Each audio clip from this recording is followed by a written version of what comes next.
Hitting America's Bucky.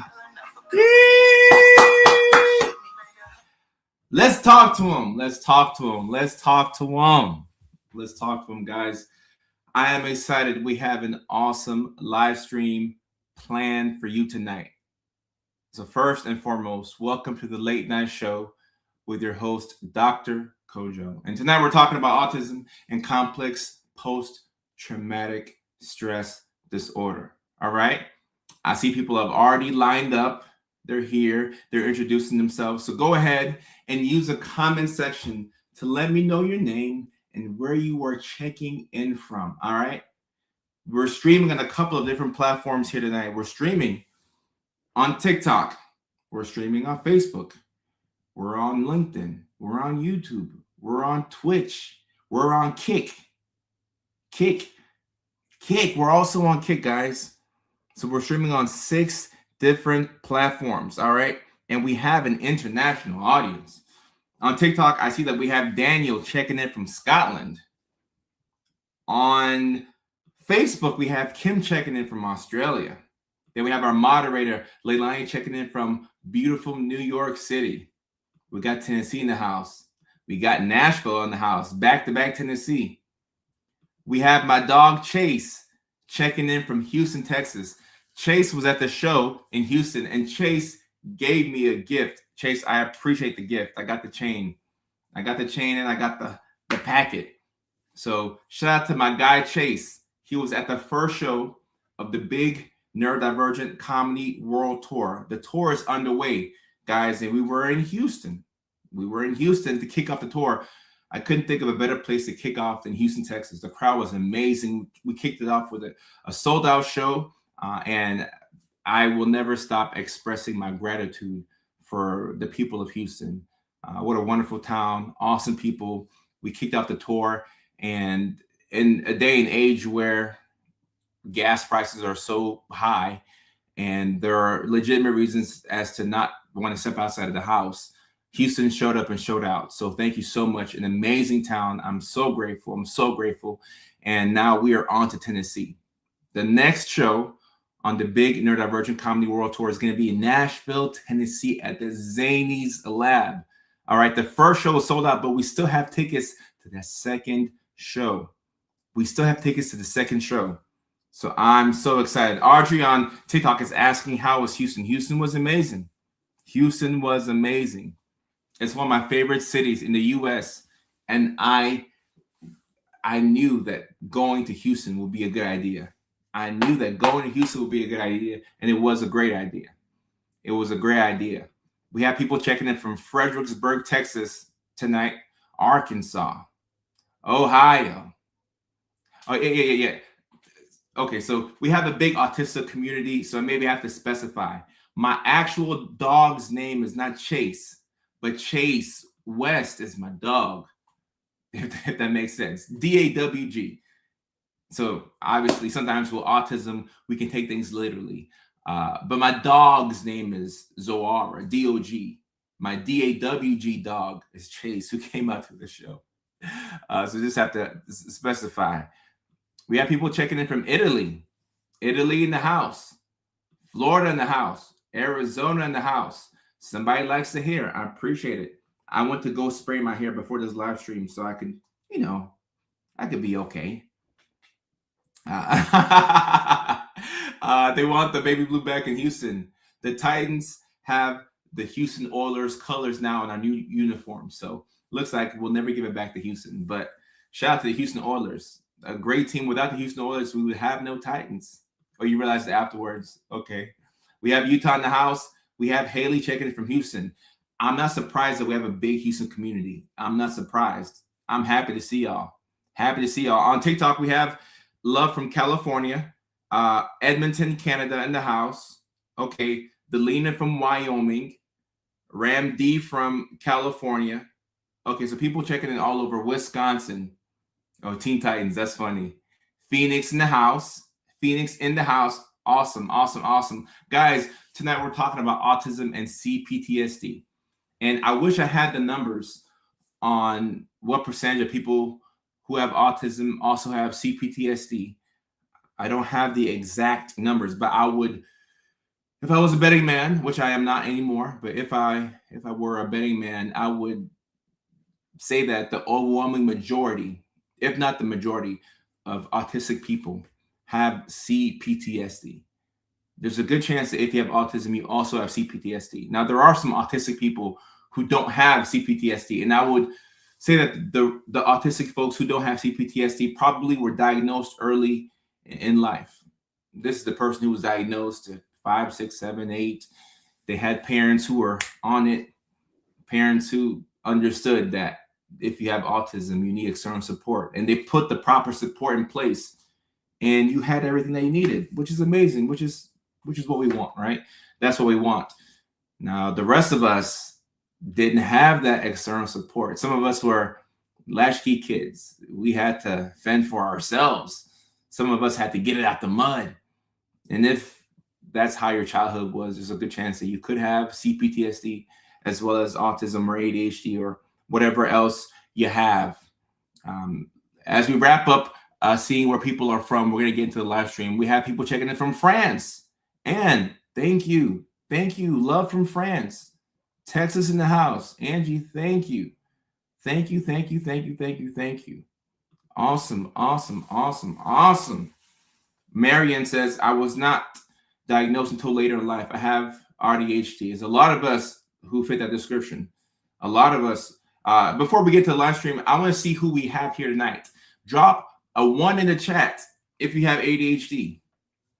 A 2 in the chat if you have autism. But if you got both, let me get a 3 in the chat. Let me get a 3 in the chat. All right. 1 for autism, 2 for ADHD, 3 if you got both. On TikTok, I see somebody said 6. I'm weak. 1 1 1 3 3 1 3 3 2 3 3 3 3 3 2 3 3 3. A lot of people with both. 3 3 2 3 2. A lot of people with both. 3 3 2 2. Try and get to as many as I can. 1 3 3 3 3 3. A lot of us here have autism and ADHD. 3. Someone said 1 2 3. 3 all day long. 2 3. Wow. 1. Somebody said 4. 1 3 2 3 3. Wow. 3 2 3 2 3. I didn't know you could be both. Yes, you can have autism and ADHD. You can have autism and ADHD. 3 2 3 with a twist of borderline, both with CPTSD, so 3, and 2 other things. Okay. And on TikTok, 3 3 3 1 possibly 3 3 2 2 3 3 3 3 3 3 3 2 3 3 1 3 3 1. So a lot of us have autism and ADHD. All right. And for this live stream, we're talking about autism and CPTSD. You could also throw in ADHD as well, but for the purposes of this live stream, I wanted to make it concise and talk about 7 signs that you have autism and CPTSD. And for those of y'all who are in the minority here who don't have autism, but it looks like the overwhelming majority of y'all have autism. All right. For those of y'all who do not have autism and do not know what it is, autism means that the way that you communicate with the world is different from how other people communicate with the world and how other people experience the world. So because of this, you will need some type of external support. So there's nothing wrong with being autistic. There is something wrong with being autistic and not having support. And a lot of us fall into that latter bucket and don't have support. So, we're on that quest to get the support that we're looking for. So that's autism, right? Now, CPTSD, all right, is complex post-traumatic stress disorder. And if you're neurodivergent, there's a good chance that you could have CPTSD. And this is repeated trauma over time. Repeated trauma over time. The trauma builds up and builds up and builds up and builds up and builds up and builds up. And it's just stacking up, stacking up, stacking up, stacking up, stacking up. And it's happening during the formative years of your life during those early childhood years. Those are the most precious years. And Ari, I appreciate that. I'm purposely sitting, in a way to where the light can hit me so y'all can feel that melanin. So I'm doing that on purpose. I am vain and I am doing it on purpose. Now back to CPTSD. If you are somebody who experienced a lot of trauma early in your life and the trauma kept on happening, a good chance that you can have CPTSD.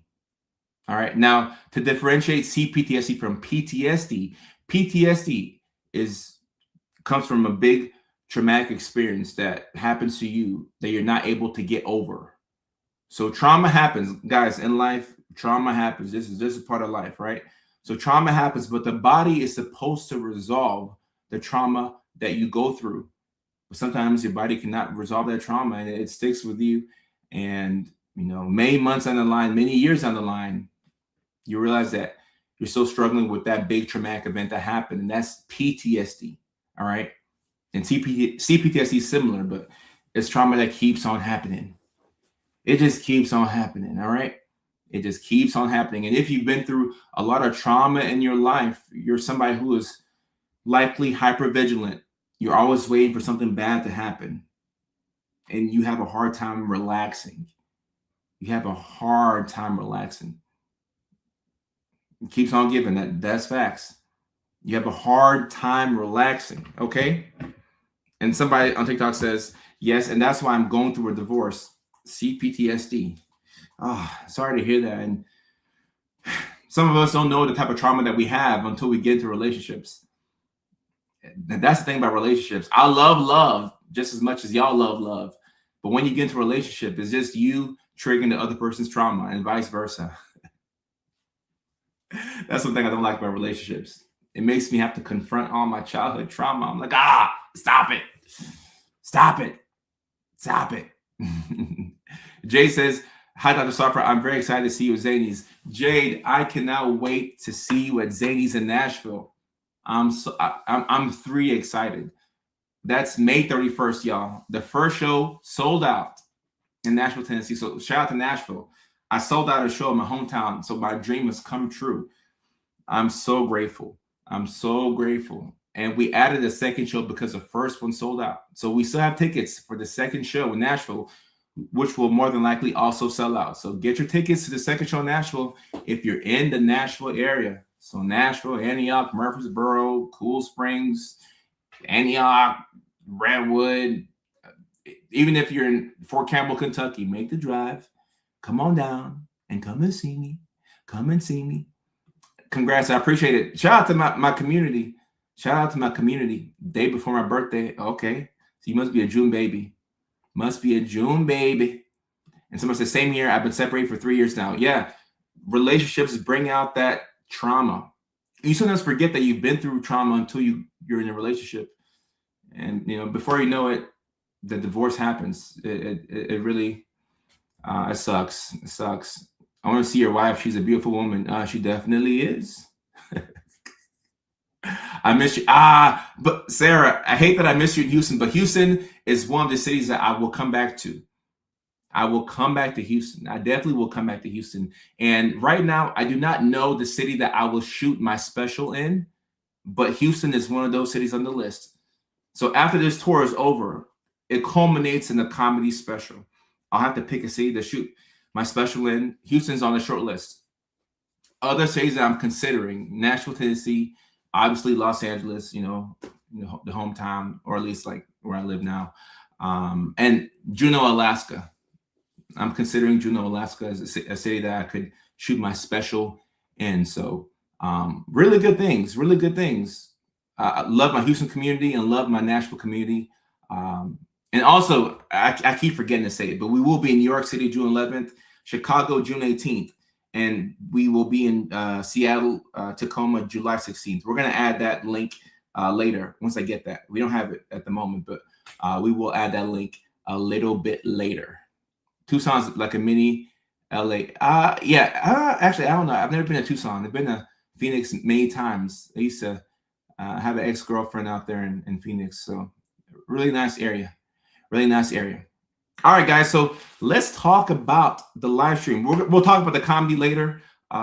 If you want tickets to the comedy shows, hit the link in the bio. And the tickets for not only Nashville will be there, but the tickets will be there for Nashville, also for Chicago, New York City. And once we add the rest, they will be there as well. Yeah, and look, people love Emily. Like in the comments, I'm trying to talk about autism, CPTSD. People love Emily. Awesome woman. She's doing great. Autism has not slowed her down. Beautiful woman, obviously. So people love Emily. They don't even care about Dr. Kojo anymore. They're like, we want Emily. We want Emily. Yeah, they don't care about Dr. Kojo anymore. They don't want to learn about autism and CPTSD. They're like, we want Emily. Someone says, please come to England. This is an international tour. So later on in the year, we'll look to come to different countries. We're looking to do it. We're looking to do it. Amanda says, I couldn't go to my concert because I was worried I'd get overwhelmed. Too many people. Ooh. Amanda, I appreciate you. I appreciate you. And anybody who comes out to my shows, thank you. Anybody who even watches the live stream, thank you. Thank you, thank you, thank you. Oh, you like me and my wife? All right, okay, cool. Because I thought you didn't like me anymore. I thought you didn't like me anymore. I thought y'all wanted, one of my 4 wives. Okay, all right. Let me get to the live stream. Let me get to the topics. I've been BSing. Here's my list. Here's my list. All right, guys. 7 signs you have. Leilani, look. They forget that I have ADHD as well. They're sidetracking me. I love y'all. All right, guys. 7 signs you have autism and CPTSD. Number 1, you masked to survive. All right. You've been masking your whole life to survive. All right. Where are my maskers at? All my folks who've been masking their whole life, where are they at? Where are my maskers at? My people who go out into public and they present themselves as somebody else. Like if your friends saw you at school or at work, they'd be like, that ain't Ali. That ain't Lovita. That's not Leilani. That's a representative. That's not Amanda. That's not Sarah. That's not Barbara. That's a fake Barbara. That's not Angel. That's somebody else. That's not Camper. I'm a masker. If you are somebody who's been masking for a long time, you probably have been masking to survive, okay? And this is why I say, for those of y'all who are on an unmasking journey, I'm also on that journey, all right? I'm right there with y'all. But if you are on this unmasking journey, please, please, please, please, please, please do not unmask all at once. Do not do it rapidly. Do not unmask rapidly. Please take your time, all right? This mask that you have, all right, it has superpowers. It got superpowers. And this mask has allowed you to make friends. It's allowed you to do okay in the dating market, the dating game, if you have a desire to date. It's allowed you to get a job. It's allowed you to communicate with people and to not seem like you're weird, all right? If you have autism and CPTSD, there's a good chance that you've been masking to survive. The number one thing that you want is connection. You want connection. And you want connection so bad. You want connection so, so, so bad.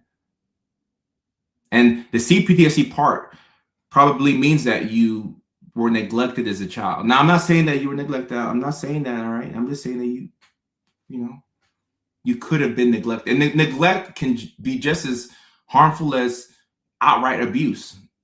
People think that if you leave a child to themselves and you don't pay that much attention to them, it's not the worst thing in the world. Let me tell you something else. I'm not saying that it's the worst thing in the world, but it does stick with a child. It's going to be somebody who, may grow up to look for love in the wrong places. It could be somebody who grows up to to look for connection with the wrong friends. The people that you're around determine a lot of the success that you will or won't have in life. And sometimes you even like the people that you're hanging out with. You just want connection. So you put this mask on, right? You put this mask on to make these friends and to connect with people. Mm, mm, mm, mm, mm, mm, mm. Cecilia, thank you so much. Your teen son is doing homework next to you and he's enjoying listening. And I appreciate that.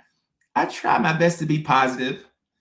It's good to know that there's some people here who are also here for me, not just Emily. I love y'all. This is coming from a mental health provider.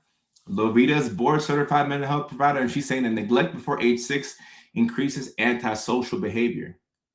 If you got kids, when your child reaches out to you for connection, keep in mind kids grow fast. Do your best to connect with the child. Do your best to connect with the child. Kids remember things. Kids remember things. Kids remember things. All right? Kids remember things. And Auntie on TikTok is saying, I'm 50. Most of us were neglected. Yeah, a lot of it. And sometimes it happened unintentionally. It's not like, the majority of our parents were bad people. But sometimes, your parents were busy or they were working multiple jobs to pay the bills. That's my situation. We grew up in Norway, and then we moved to Nashville, Tennessee when I was 6 or 99. Yeah, I was 6.5. We moved to Nashville, Tennessee in the summer of 1999. And we lived in the projects. We didn't have a lot of money. So my parents were working multiple jobs to take care of us. So guess what? Kojo wasn't getting a lot of attention. So Kojo grew up to be somebody who was hanging out with the wrong crowd of people. And, parents could have been on the spectrum. But Kojo grew up to be somebody who sometimes hung out with the wrong fellas. A guy in his 20s who had to have a girlfriend, had to go from this girl to that girl to this girl to that girl, on and on. Neglect. Kojo went on to become a stand-up comedian because he's a middle child and nobody was paying attention to him. So he had to become a comedian. Auntie S on TikTok can relate. Mom had 2 jobs and volunteered on the weekends. Okay. A lot of people can relate to my experience. Wow. And I was born in Ghana, West Africa, but left when I was about 1.5 years. And then we went to Norway. We lived in Norway in Europe. And then when I was 6.5, we moved to Nashville, Tennessee. Middle child right here. Oh, yeah, this is why I love attention. I love attention. I love it. I love attention. And I'm not afraid or ashamed to admit it. I love attention. So when you know that you love attention, you're able to, moderate it and be mindful. So, yeah. I know that I have to. This is why I don't check DMs as much, because I look in my DMs and people are saying things like, "Oh, you saved my life. You're the best ever. I love you. I love you. I love you. I love you." If I take it too much of that, it becomes hard for me to, connect with people in real life, because I expect that same type of love, and it's certainly not healthy. Not healthy. Yeah. Why? Yeah, I appreciate that. We've done it a lot. I'm grateful for what I've been able to do and adding the stand up, but we're not done yet. We're still playing. I'm still playing the game. I'm not the best at stopping this, smell the flowers, but with the first show in Houston, selling out the first show, I definitely took some time to stop and smell the flowers and to thank the amazing city of Houston. All right. The second sign that you could have autism and CPTSD. I thought you were going to talk about the pics of women that No, I can't talk about that. We have middle schoolers watching me right now. I gotta be friendly for the kids. I don't want the kids to be players. I want them to be better than Dr. Kojo. I want them to be better than me. But sometimes I get some interesting messages let's just say that I get some interesting messages, and I have been for the past 6 years. All right. Second one, you've been told you're too sensitive your whole life. Where are my sensitive people? Mm. Mm. Where are my sensitive folks? 7 signs you have autism CPTSD. Number 2, you've been told you're too sensitive your whole life. All right. Where are my people who take things pretty hard? Like when you feel something, you really feel it. Like you really feel it. You really feel it. My sensitive people. I'm definitely a sensitive person. So I put myself in positions to where sometimes I don't feel anything. Because if I feel something, I'm going to feel all of it. Very sensitive, extremely sensitive, acquired my whole life. Okay, respect, hypersensitive. Um, uh, I'd love to come to Knoxville eventually. Hopefully, they have comedy clubs out there. Intense emotions, sensitive. So, okay. Empath. I don't know how to not feel. Okay. Uh, I was told my whole life that I'm too sensitive or even over dramatic. I'm seeing my people here in the chat. I'm seeing my people here in the chat. In middle school, I had a teacher. Actually, no, it was high school, ninth grade. In ninth grade, I had a teacher describe me as sassy. I was like, sassy? Sassy? I had to Google sassy. I'm like, what do you mean I'm sassy? Sassy, really? Sassy? Oh, I have a hair sticking out. What is this? Is this white girl hair on me? Why do I have white? Yeah, I'm on the road tonight. Oh boy, oh boy. I had a teacher describe me as sassy. I said, "What do you mean I'm sassy?" Like, I was offended by her calling me sassy. But guess what? I was a sassy ninth grader. I felt everything deeply. I felt everything deeply. I don't have a poodle, so I don't have a poodle. I'm like, there's white girl hair. I wish I could blame it on the poodle. Nah, it's just. I wonder why it's sticking on me. yeah. That's probably what it is. Perhaps. I can't confirm or deny, but perhaps. My sensitive people, my sassy people. Now, why could somebody who is autistic and somebody who has CPTSD be sensitive? Okay. You're somebody who, let's say you weren't getting a lot of attention as a child and you tried your best to fit in. Okay. The reason why you want to fit in so bad is because you have felt the sting of rejection. You tried to put yourself out there into the real world and people didn't like it. So because of that, you created the mask for yourself. You figured out different ways to connect with people. But whenever you feel something that you don't want to feel, like you wear your heart on your sleeve. And people will call you sensitive. And people will sometimes try and, just downplay what you're going through. Oh, just get over it. Just get over it. No, I can't. I can't get over it. And that's why a lot of us will talk about something over and over and over and over and over in an attempt to get over something. That's how some of us get over things. We just talk about it until one day, we're over it. We just talk about it ad nauseum, over and over and over and over. Rachel on TikTok says, I wear so many masks. I'm not sure who I am. Rachel, a lot of us can relate. A lot of us can relate. A lot of us can relate. Whole life told I take everything personally. Brittany on TikTok. My sensitivity either comes out in crying, anger, or numbness. Yeah, and the reason why we numb ourselves is because we don't want to feel. We don't want to feel because we have a hard time feeling just a little bit. We feel everything all at once. And it's just sometimes too much. It's sometimes too much. Nicole says, last thing one person ever said to me was, you are too sensitive. Too sensitive.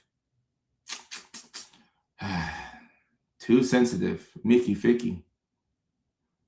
Takes you back to middle school, takes you back to past relationships. We're too sensitive. And guess what? You're not too much. You're probably just in the wrong area. Okay. And let's say you are with your people or you're with your person, right? And you're having one of those days where you're feeling something too much. They won't tell you that you're too sensitive. They'll give you a space to feel, and they'll rein it in and say, all right, okay, I know you feel this way, but we still gotta get up. Like, we still have to, get to work. We still have to do what we need to do. But it's okay that you're feeling these feelings. They're gonna validate how you feel and give you some time to steam off and to do what you gotta do. But they're not gonna downplay what you feel and call you too sensitive. All right. And look, right here, you can also disassociate too. You could dissociate, especially when you've been through trauma. Trauma and dissociation, strong link, very, very strong link. And sometimes you've been through so much that it's just too much to relive it or to feel those old familiar feelings. So the body will dissociate. Yeah, you're never too much for the right people. I agree. Sometimes you're just not in the right area. You're not with your people. You got to be with your people. But then again, it is hard to find your people. It's hard. Woes says, how many streams are you on? I am on TikTok, LinkedIn, YouTube, Twitch, Kick, and Facebook. 6 streams. 6 streams. Jennifer says, this is why I always feel safer alone. I never feel anyone is safe anymore, even when I put myself out there. Sometimes trying is exhausting. Trying is exhausting. And Leah, this subject does hurt. Maybe we're a little too deep for a Thursday night, but trying hurts. Putting yourself out there is very difficult. There's nothing better than, feeling accepted by our people, but it is hard to put yourself out there. It's tough. It's really hard. It is really hard. Patricia says, my boyfriend has called me sensitive, touchy, and so on. I've shut down so hard. Ooh. Tell your boyfriend to log on and watch the live stream. Patricia on TikTok, tell your boyfriend to log on and watch his live stream. Tell him to come on through. Send him the link. On TikTok, you can share it. Send him the link so he can join the live stream. And he should change his name to Patricia's boyfriend so I can see who he is. Tell him to join. Tell him to join now. Number 3, you rehearse conversation. Or let me see. You play back. You play back conversations for days after they've happened. I like to make sure I spell my words correctly. After they've happened. Where are my people who play back conversations for days after they've happened? Where are my people who have done this? The rumination. Where are my ruminators? Is that a word? Ruminators? Ruminators? Am I making that up, or is that a word? Ruminators. It sounds like an indie band. The Ruminators. Come to the stage, guys, from Santa Fe, New Mexico. The Ruminators. I like that. That should be a name of a band. The Ruminators. The Ruminators. Ruminators ruminate. Leilani says, I'm calling her out tonight. You play back conversations for days after they've happened. All right. And Sandra, I'm not saying that this means that you're autistic. It just means that you could be. All right. And Patricia Pete says, even combos from years ago. Yes. Sometimes you'll play back conversations from years ago. Something that happened 8 years ago can still stick with you today. And you'll judge yourself and you'll be like, why did I ever say that? That was weird. That was uncalled for. I said the wrong thing. That's why that person didn't like me, because I said the wrong thing at the wrong time. And you judge yourself. Now, I do think that for the average person, after a social interaction, like on the ride home, or even for a couple of days, you might, like judge yourself socially and just assess your performance. Okay, every now and then we'll do that, especially if it's a new group of people that we've never been around. But for the ruminators, right, for the people with autism and CPTSD, you don't stop thinking about these things. They just don't go away. Like it doesn't go away. Like it sticks with you. It sticks with you. Like Renee is saying, I replay conversations for months in my head, wishing I could have said something different. Right. And you'll be thinking about what you would have said if you had time, and you're in your head. And the worst part about ruminating is sometimes you do this at home. Home is the worst place to ruminate, because when you're in your head and you're having inside thoughts, then you are the hardest on yourself. You are the hardest on yourself when you are inside and in your head. Not a good combination. If you're going to be in your head, at least go outside. Go for a walk and be in your head. Go ride your bike and be in your head. Go work out and be in your head. But don't be at home and be in your head. Don't be at home and be in your head. Brittany on TikTok says, yes, no one hates me more than I do. Ooh, don't be too hard on yourself, guys.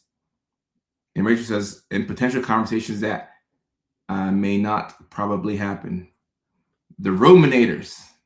We just created a new band tonight, guys. The ruminators. Ruminators ruminate. Preservating is the word I made up. We're just making them words tonight. But the words that we're making up, they sound like they can be real words, like ruminators, preservators. It is hard when home is a safe space, and home is my safe space. I don't.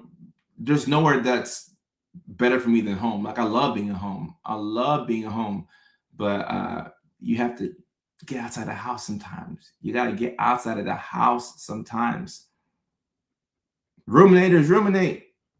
Ruminators ruminate. Number 4. Ooh. 7 signs that you could have autism and CPTSD. Man, some of y'all are 3 for 3 tonight. Some of y'all are 3 for 3 tonight. And let's see if you're 4 for 4. Rejection is extremely painful. A 4-sentence word. I think that was said pretty well. We made that as concise as possible. Rejection, looks like Leilani is 4 for 4. Rejection is extremely painful. Extremely painful. Anytime you feel rejection in life, it's like somebody took a dagger and pierced your heart. Rejection is extremely painful. The person who is autistic, who feels emotions very deeply and also has CPTSD, and they're carrying a boatload of trauma, is somebody who will do their best to avoid rejection. All right? You're going to do your best to avoid rejection. Haley says that I'm describing her whole life. Renee says rejection hurts like a knife to the heart. It's a very difficult feeling. Rejection is tough. Rejection is very, very, very, very, very, very, like you'll do anything to avoid rejection. You'll go to great lengths to avoid rejection. You won't put yourself out there. You'll change your mind on things that you said you were going to do. You'll isolate. Because look, if you isolate and you stay at home and you don't connect with anybody and you don't take chances, guess what? You will not be rejected. That's the good news. You stay at home, you isolate, you pull back from society, you stop looking for friends, you stop dating, you just never leave the house. Guys, if you do that, the good news is that you will not be rejected. But then the bad news is that you won't connect with anybody or anything. You won't connect with anybody or anything. All right? And we need people. Unfortunately or fortunately, we need people. And this is something that you see a lot with neurodivergence, this aversion to rejection. Now, I don't think anybody loves rejection. I can't think of a certain person who's like, yes, rejection. All right. Oh, I love rejection. Like, oh, it's the best. But when you hate rejection to the point where you will go out of your way to switch up things and change plans to avoid rejection, that's what I'm talking about. A lot of us who are neurodivergent really struggle with rejection. I am one of those people. I've had to intentionally put myself in the path of rejection. And the more you get rejected, the better. The more you get rejected, the better. The first time that it happens, it hurts. So same thing with the second and third and fourth and fifth and sixth and seventh and eighth and ninth and 10th and 11th and 12th. But after a while, you're like, okay, I'm not afraid of rejection anymore. The way to tackle rejection is to get more of it. The way to tackle rejection is to get more of it, guys, is to get more. At the beginning of this year, I sought out to find one word to represent this year. I told my team that we're going to pick a word every year to represent the year that we're going into. And as we went into 2026, I picked the word courage. Courage is the theme of the year. Courage is the theme of the year. Everything that I'm afraid of, I'm going to run towards. I'm going to run towards. I'm going to run towards stand-up comedy. I'm going to put myself out there. We're going to do a tour. We're going to go across the U.S. and we're going to take it international. Courage. Courage. I'm going to run towards rejection in all areas of my life. In business, bring on the rejection. With friendships, bring on the rejection. With comedy and trying to sell tickets, bring on the rejection. Everything. Dating, bring on the everything. Bring on the rejection every single way that it can be brought. I want the rejection. I want the rejection. I want the rejection. Snowcone says, you play too much. What do you mean seek out more rejection? Yes, I'm seeking out more rejection on purpose. That's the only way to get better at it. Seek out more rejection. And Kimmy says rejection is protection. I agree. And rejection is redirection. If you can withstand rejection, guys, amazing things will happen to you. But you first have to settle in that nervous system, okay? Because look, the autism and the CPTSD is going to make you want to not put yourself out there. You have to put yourself out there. I mean, you don't have to, but you should put yourself out there. There's a lot of y'all who have so many different talents and so many different things that y'all can give to the world, but you won't put yourself out there because you're scared. You're scared. The theme of the year is courage, guys. The theme of the year is courage. The theme of the year is courage. Rejection is redirection.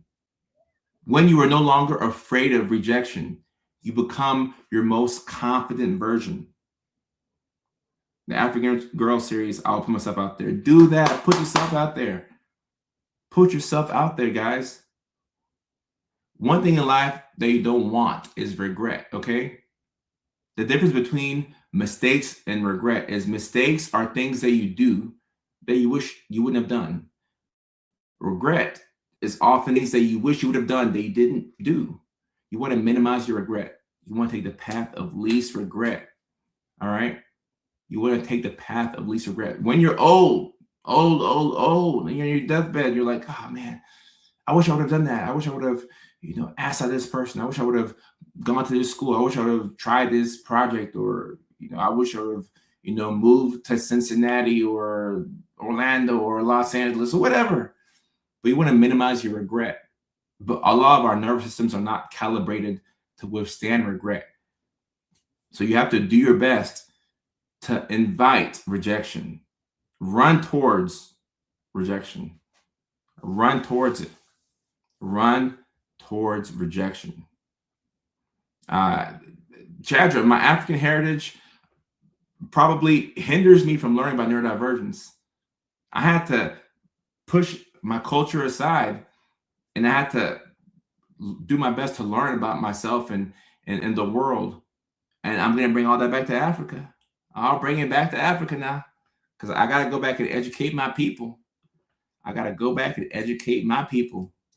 I got to educate them. All right. Number 5. 5 signs that you have autism and CPTSD. And our moderators are here. We have Leilani. She's here. She's our moderator. All right. The 5th sign that you have autism and CPTSD, you tend to be indecisive. Lovita, I think it's good for people to tell others how much they value them. That's always a great idea. You're so lucky. Your girl is so bad. Yeah, she's a bad girl. She's a bad girl. Number 5, you tend to be indecisive. Autism and CPTSD, you tend to be indecisive, all right? And a lot of this comes from the CPTSD part. Let me tell you which part comes from the autism, all right? When you're autistic, just like ADHD, you can deal with something that is called executive dysfunction, right? And if you deal with executive dysfunction and you have that, your brain is going to be tired, okay? Executive dysfunction tires your brain. Having to make a decision about, should I shower? Should I brush my teeth? Having to do things manually. Oh, I can't find the pillowcase. Now I can't make my bed because I make my bed in this particular order. Or I'm so tired. I'm going to sit on the couch right now, and I really should be doing laundry, but I'm going to sit on the couch, and instead of taking the clothes from the washer to the dryer, I'll just sit here on the couch because everything is just so hard right now. And then you judge yourself for not doing what you should be doing. And instead of you relax on the couch for 3 hours, you spend 3 hours being hard on yourself for not doing the thing that you could be doing. That's executive dysfunction. It's very tiring. It wears you out. So when you're dealing with executive dysfunction, you could be frozen. Like Ghost in the Schema says, you could be frozen on the couch. It's very similar to ADHD paralysis. You're frozen, you're stuck. Everything is just too difficult. All right. And it can make you indecisive.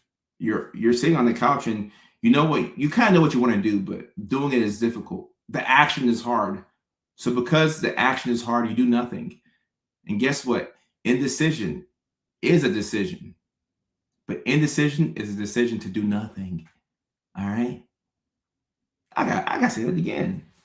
That's a bar right there, guys. Indecision is a decision to do nothing. Man, this is too real for a Thursday night. This is too real. Too real for a Thursday night. Indecision is a decision to do nothing. It's an involuntary decision to do nothing. You've chosen to do something. You've chosen to do nothing. All right. And that's how autism can make you indecisive. Now, CPTSD can make you indecisive because a lot of times when you have so much trauma, you don't plan for the future. If you've been living in fight or flight mode, you never really thought ahead to the future. You were so concerned about the present moment and make sure that you're okay, that thinking for the future is not something that you do. A lot of people who went through, big time trauma in their childhoods will tell you things like, man, I didn't think I'd make it to 21. I didn't think I'd make it to 31. I didn't think I'd make it to 41. Marion, oh, that's deep. We're on a road tonight. I feel good tonight. So if you never thought that you would make it to 21, 31, 41, why would you plan for the future? You never thought about making it to 20 because you just wanted to make it to Thursday. You're not thinking long term. And the bad thing about this is when you're not thinking long term, you don't make long term plans. You make short term plans. And if you have the tendency to be impulsive, which a lot of us do, you can make a lot of bad decisions or a lot of decisions that you didn't really want to make. Impulsivity. Impulsivity and indecisiveness. Not the best combination. Impulsivity, indecisiveness, trauma. You're gonna make a decision to just make you feel good at the moment. You're not sure what you want to do. I'll do what makes me feel good right now. I'm not sure like what's gonna happen in the future, but I'm just gonna, I'll do something. I'll do something. When you plan, you tend to do better in life. You don't have to have the perfect plan. You just have to plan for something. Plan for something. It's better to plan and to be wrong than to have no plan at all. All right. But if you didn't think that you would make it to 20, why would you plan? Why would you plan? You're just gonna do what you need to do right now. Like Cindy says, I'll exist. I'll exist. I'll just the future is the future. If I make it there, cool. If I don't make it there, it is what it is. It is what it is, which is not the worst mentality to have sometimes. Sometimes you have to discharge it to the game. Like it is what it is. But as best as you can, try and plan for the future, guys. Try and plan. Have a tentative plan, okay? It may not be something that you follow to the T, but try to have a plan. Try to have a plan. The Lux Life. I see your comments on TikTok. I see your comments. I see your comments. I see him. I see him. I try my best to see it, the comments. I don't see all of them, all right, but I see him. Number 6, some of y'all 5 for 5. Number 6, you struggle to set boundaries. Where are my people who struggle to set boundaries? You struggle to set boundaries. Signs that you have autism and CPTSD, or I should say signs that you may have autism and CPTSD, because I can't say for sure, but signs that you may have autism and CPTSD. You struggle to set boundaries. Somebody says boundaries don't exist. That's funny. That's funny. Boundaries don't exist. That's hilarious. And Liz says, what are boundaries? If you struggle to set boundaries, that right there tells me a couple of things about you. All right. If you struggle to set boundaries, there's a chance that you really care about people's opinions and you care about them more than your own opinions. There's a chance, if you struggle with boundaries, that you have a fear of abandonment. When it's time to set a boundary and enforce it, you're like, nah, if I set this boundary, they could leave. And if they leave, then I'll be sad. I don't want to be sad. So I was gonna say something, but I'm like, whatever, it's all good. Like it's not that big of a deal. It's all good. It is what it is. I'm okay with it. And you'll convince yourself that you're okay with something. You'll convince yourself that you're okay with a thing that you actually don't like, something that you hate, something that you would never do. You convince yourself that, it'll be all right. Like I should be fine. I should be fine. And Kimmy on TikTok has a great comment. Kimmy says, enforcing it means blowing up everything. Right. Guys, when you have boundaries, if you're gonna set boundaries, you better get good at being lonely. I've gotten dramatically way better at setting boundaries. And guess what my grand prize has been? My grand prize has been a lot of loneliness. I have a great circle of people around me. Don't get me wrong. I got people around me. But man, a lot of loneliness. A lot of loneliness. That's the thing. On one hand, you have the loneliness that you can experience if you set and enforce a boundary. And then you can have the other side where you don't enforce a boundary, but now you have people around you. And they may not be the people that you need around you or like your people, but having somebody is better than having nobody, because I don't want to be by myself. And Rebecca brings a good point. Rebecca says, if you're autistic and CPTSD, I feel like you should have to set boundaries to stay healthy. Right. But if people leaving your life is something you fear, you won't set boundaries. You won't do it. You won't do it. You will not do it. Boundaries do protect you from toxicity, but boundaries will make you lonely.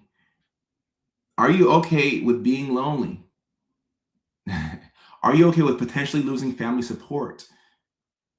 Are you okay with potentially losing your partner? And I agree, you should start with low stakes boundaries. Like, start boundaries at Chipotle when they add something to your order and you don't want it. You're like, oh no, like actually, I didn't want the beans. Like, can we redo the order? Start at Chipotle. Don't start in your actual relationship. Don't start with family. Start at Chipotle. Low stakes boundaries. All right. Like, chill. Keep it chill. Keep it chill. Keep it chill. Keep it chill.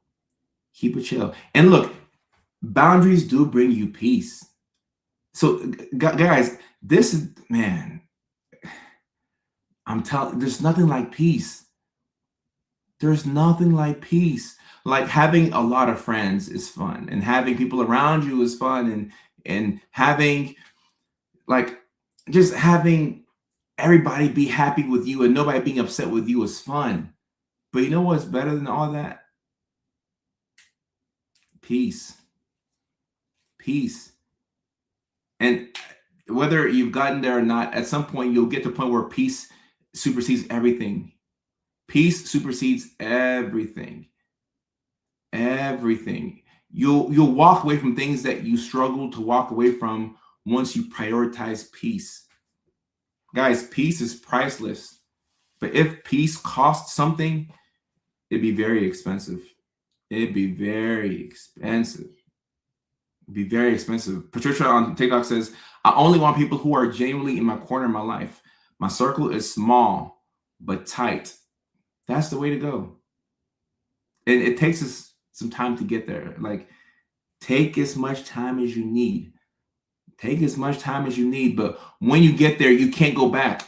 There's a point of no return where you can't go back. You can't go back.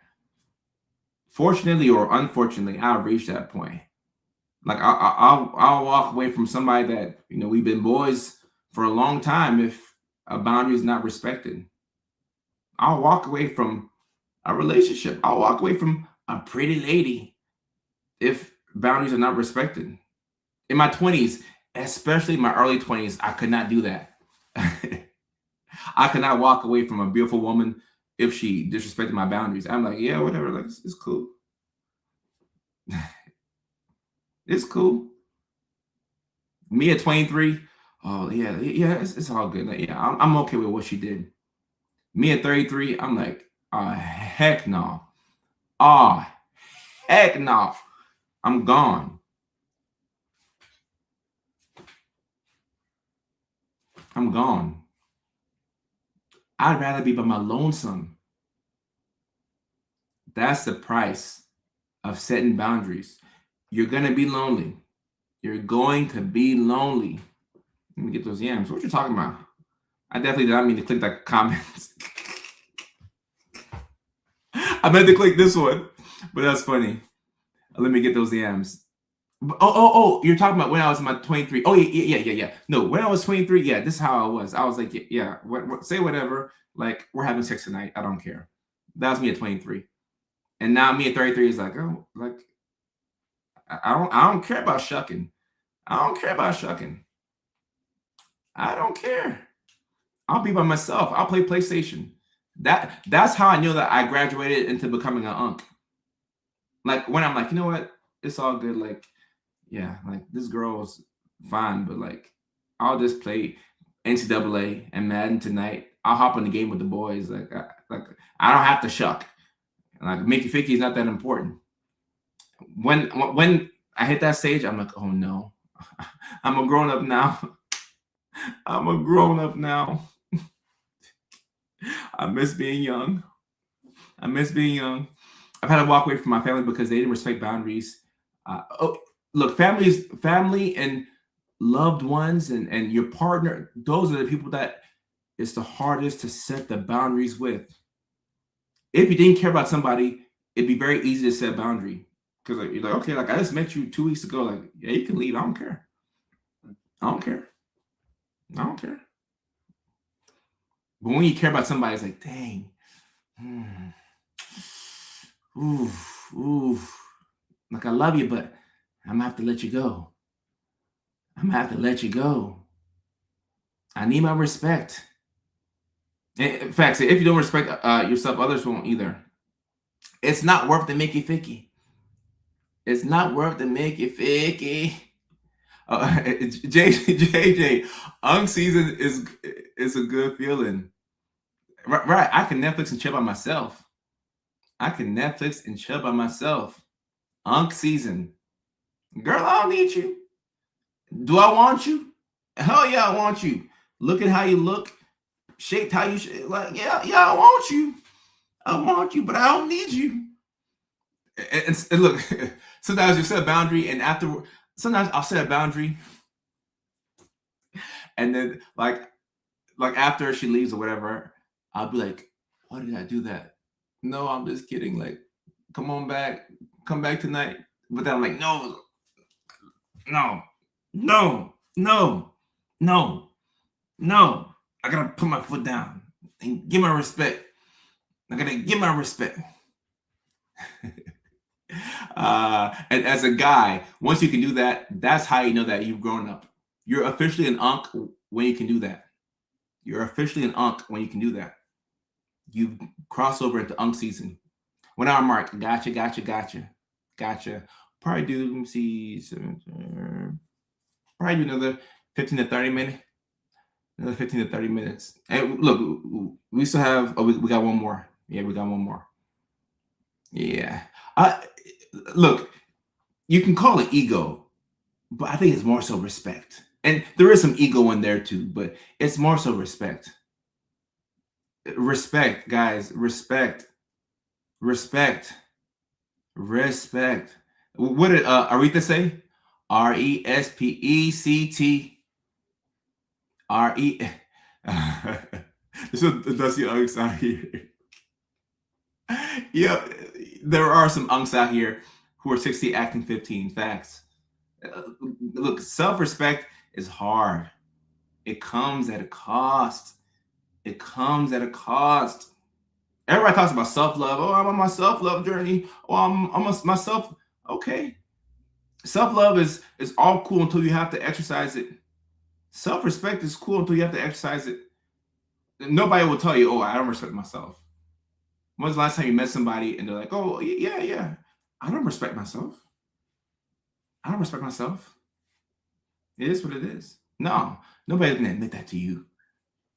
Can you sing your famous Akon song?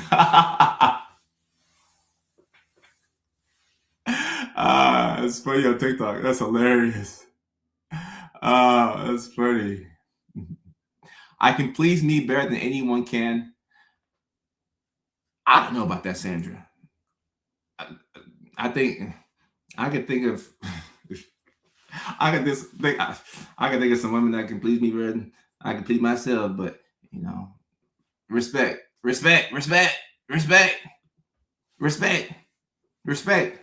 Say no to the flesh. Respect. I had to move to a different city an hour away. It makes saying no a bit easier to say. Lisa, this is an outstanding idea. There's nothing wrong with moving away to make it easier to say no. Because sometimes if you're in close proximity to, I'm assuming family in this situation, it's hard to say no. But when you put some distance in between you and the loved one, it's a lot easier to say no. Like, I can't do that. Like I wish I could, but or sometimes you're like, I could, but I'm going to choose not to do this.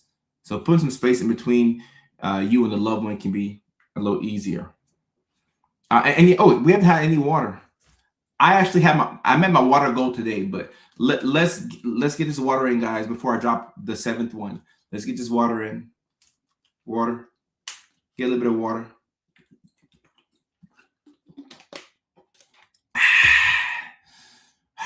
Big cheers. Even if it's just a hug. What you mean? Oh, you saying physical touch is important? Oh, yeah. Oh, physical touch is very important. But look, I agree. Hugs can get you by.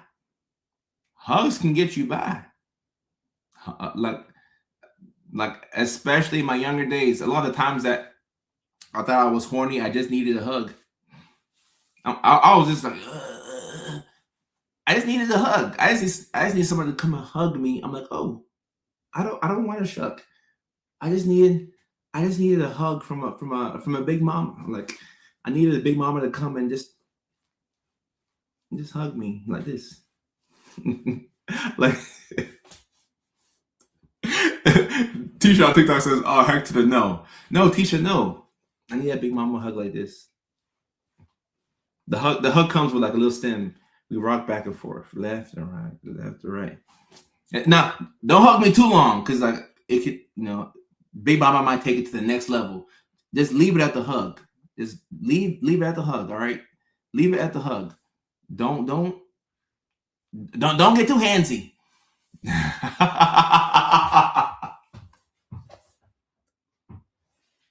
Don't get too handsy. Don't get too handsy. Oh, do they call that the little spoon? I'm not familiar with some of these terms. The little spoon? Is a little spoon what they call it when it's like big mama going like this to you and you're like this? I guess if that's a little spoon, then yeah, it's a little spoon. You like big mamas? Well, I mean, it's a limit to the big, but somebody gotta appreciate the big mamas. Somebody gotta appreciate the big mamas. Shout out to the big mamas out there. Shout out to you like the one being held and cuddling? Actually, no. I'm not a big fan of cuddling. Interestingly enough, no. I'm not a big fan of cuddling. Like, I'll cuddle for like 10 seconds. After that, we need to get on to the next step. We need to get on to the next step. Like cuddle. Like, all right. We've cuddled for 10 seconds. All right, it's time to, we need to progress to the next thing.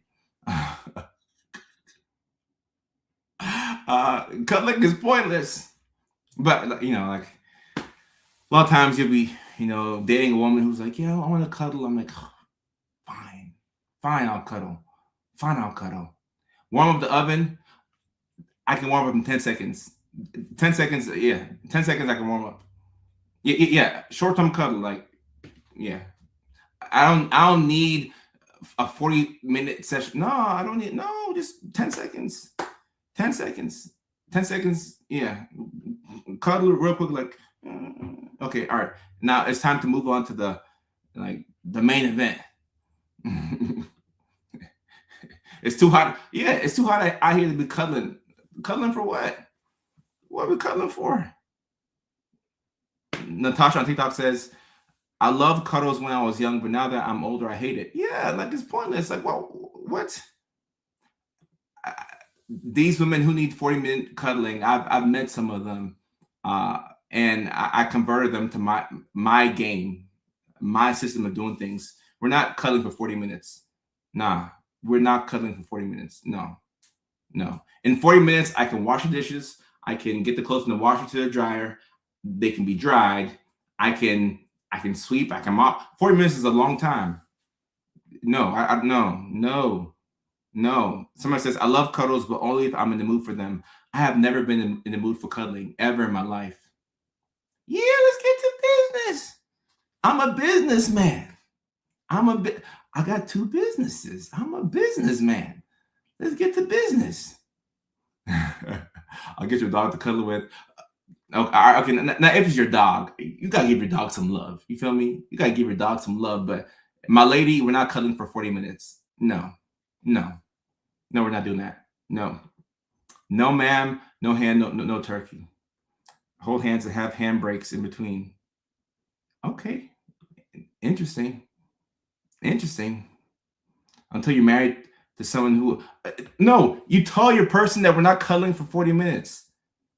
Oh my, if y'all cuddling for 40 minutes, I'm sorry. I apologize. No, aftershock and I go to sleep. So there's no aftershock and cuddles. 10-second cuddle before and 10-second cuddle afterwards. Dancing naked, maybe horizontally. Hold hands. Oh, that's romantic. Hold hands while we sleep. But yeah, cuddling is. If I were ever president, which I can't be, I wasn't born in the United States, so I cannot be the 48th president of the United States. But I can be governor of California. That's as high as I can go. If I were ever in office, I outlaw cuddles. Like I would make it illegal to cuddle. I would make it illegal to cuddle. Cuddling should be illegal. Or like 10-second grace period. After that, we need to, we need to move on. At Baymax, tap on the shoulder. That'll work. That'll work. Okay, all right. Maybe not illegal, but we need to put a limit to cuddling. And somebody says professional cuddlers will hate you unless you're a professional cuddler, because some people like cuddling, and there are professional cuddlers out there, guys. Believe it or not, there are professional cuddlers. There are professional cuddlers, and we're moving into an analog world. So there's going to be a lot of people out here who, purchase cuddlers. I think that they're already doing it in Japan and other countries where you can purchase a cuddler. So yeah, like I just prefer to say in the U.S. Like I'll just find Big Mama to give me a hug, rock me back and forth, and then we'll be done. And so it says, what if cuddling is important to your future wife? Would that be a deal breaker?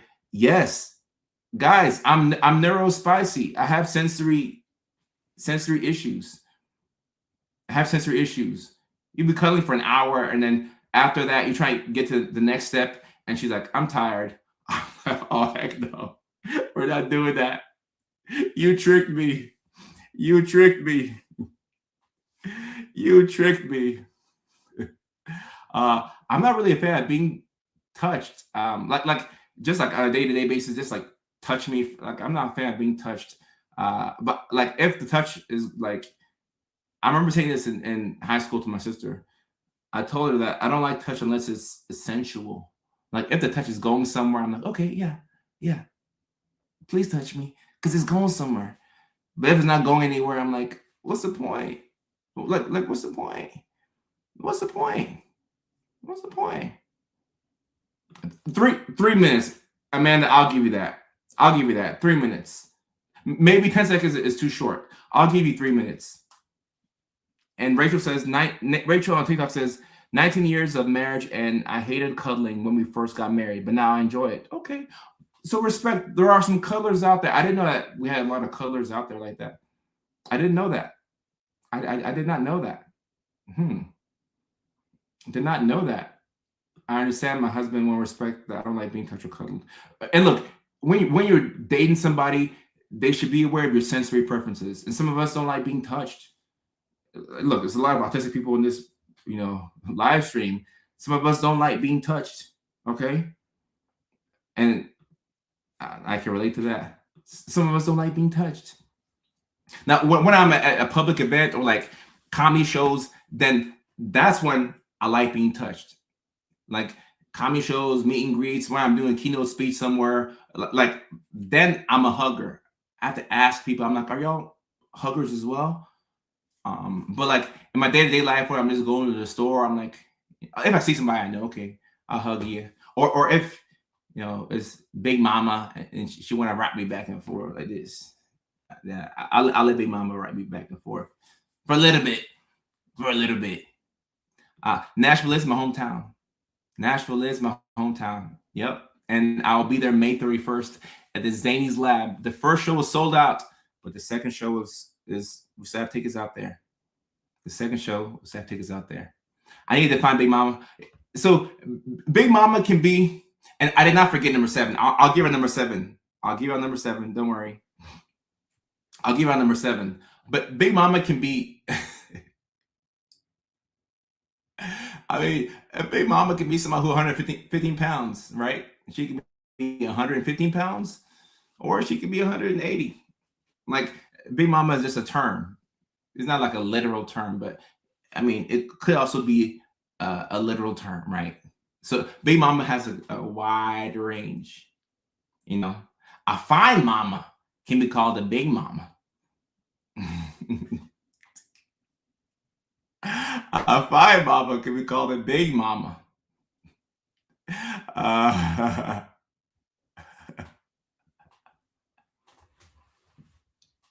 All right, guys, we'll get back to the cuddling and right. Look, a 5 foot Big Mama means business.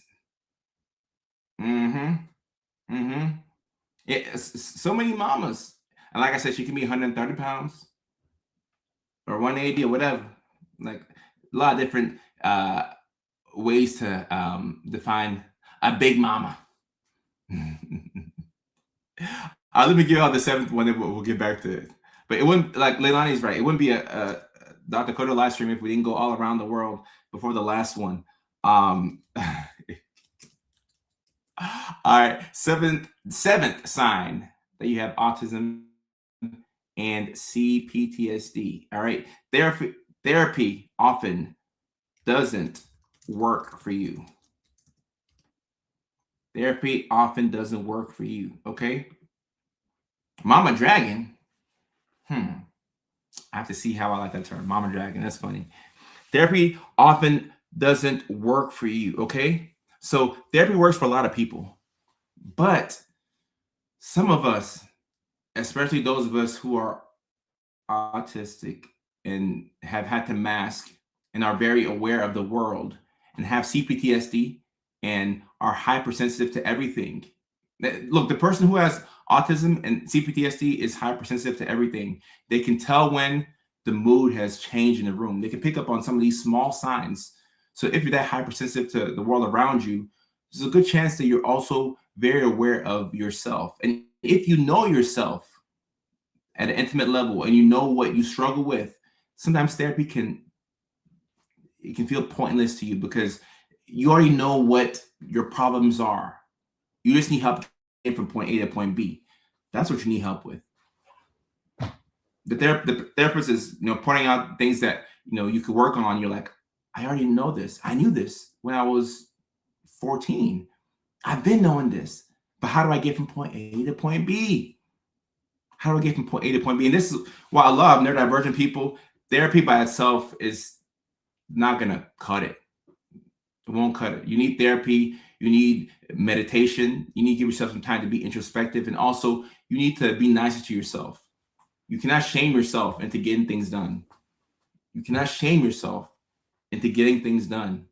It doesn't work. Sometimes it'll be a catalyst to, starting things, but you cannot shame. You have to learn how to be nice to yourself.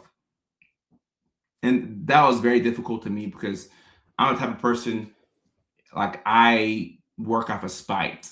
I work off of, football coaches in high school, getting on my ass, like, all right, do this, do that. I had strict parents growing up. I got whooped as a kid. So like my catalyst was like rough language, a negative inner voice. Like I would shame myself into getting things done. And guess what? It was very, very helpful. It worked for a long time and then it no longer worked. It no longer worked. So if you're the type of person that you're very introspective, you know exactly what your issue is, but you just need help navigating it. You need help navigating it, number one, and then you need the external support that I always talk about. If you have help navigating from point A to point B, and you have external support, you'll be fine. That's what you're looking for. So sometimes therapy feels like a backward step. Like I'm paying somebody to tell me something that I already know about myself. How are you going to help me get from point A to point B? What insight will you give me that I don't already have? Doesn't make any sense. Like, what insight will you give me? What insight will you give me? Molly, yeah, I'm the same way. I respond better to tough love. This whole gentle parenting thing is like, it blows my mind. I'm seeing a lot of gentle parenters out here. Very gentle, very, very kind, very demure. I'm like, I don't know what that is. Like, growing up in the South, it was spare the rod and spoil the child. And we had a lot of rods in the house. And guess what? I experienced every single last rod. Yeah. Tough love. So converting into soft love is an adjustment. It's definitely been an adjustment for me, And Rachel says gentle parenting doesn't work on my feral kids. Yeah, look, there's a lot of gentle parenters out here, talking to their kids like, "What do you need, sweetheart? Are you okay? What would you like to eat today?" We ate whatever was given to us. I didn't have a choice not to eat. My parents didn't care about sensory preferences or not wanting. No, you ate what was given to everybody. And if you didn't like it, you starved. Get over it. These gentle parenters are giving their kids multiple options. It blows my mind. But I'm not saying it's a bad thing. Like it's someone says gentle parenting is abusive. That's funny. It's not a bad thing. Maybe we overcorrected too much. Perhaps you overcorrected too much. But I don't think beating kids until they're blue in the face is not like a lot of that was like abuse. A lot of that was abuse. So we need to pull back. But the gentle parenting sometimes is a little too gentle. Do you think it's bad for a therapist to bring up their personal life often in sessions? Yeah, it's not the worst thing in the world. Sometimes if you bring parts of your personal life up in a session as a therapist to connect with a patient or to give them insight that they may not already have, I don't think it's a bad thing, but that should not be the theme. Like whenever a patient says something or they need some type of insight, the therapist always goes to a personal story. That should not be the go-to to give your patient insight, but a story every now and then to help them see something that they would struggle to see otherwise is not bad. Good question. Good question. Someone says my childhood CPTSD came from the opposite of gentle parenting. Or right. Now, the old school parenting, which was abuse, let's just call it what it was, that's not the way to go. But the gentle parenting, I feel that has gotten a bit too gentle. So maybe it should lean more towards the gentle parenting, but like we need some of that old school love without the abuse. You see what I'm saying? Take out the abuse and give me the old school love.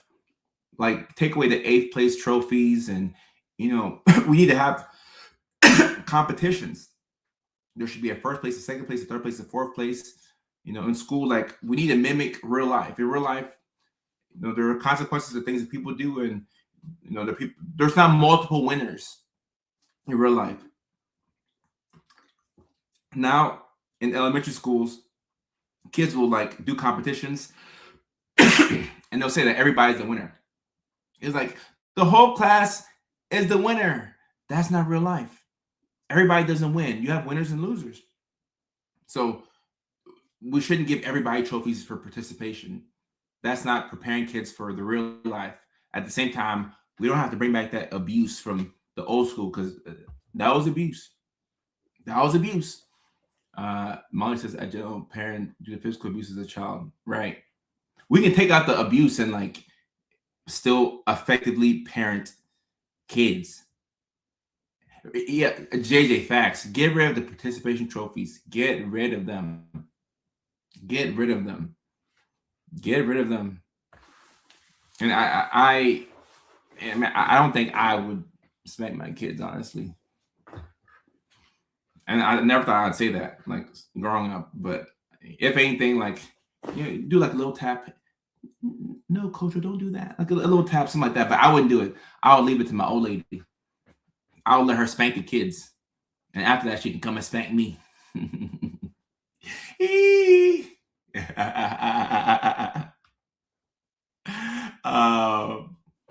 My teenager ADHD daughter needs old school parenting. I'm going crazy. Old school without the abuse, though.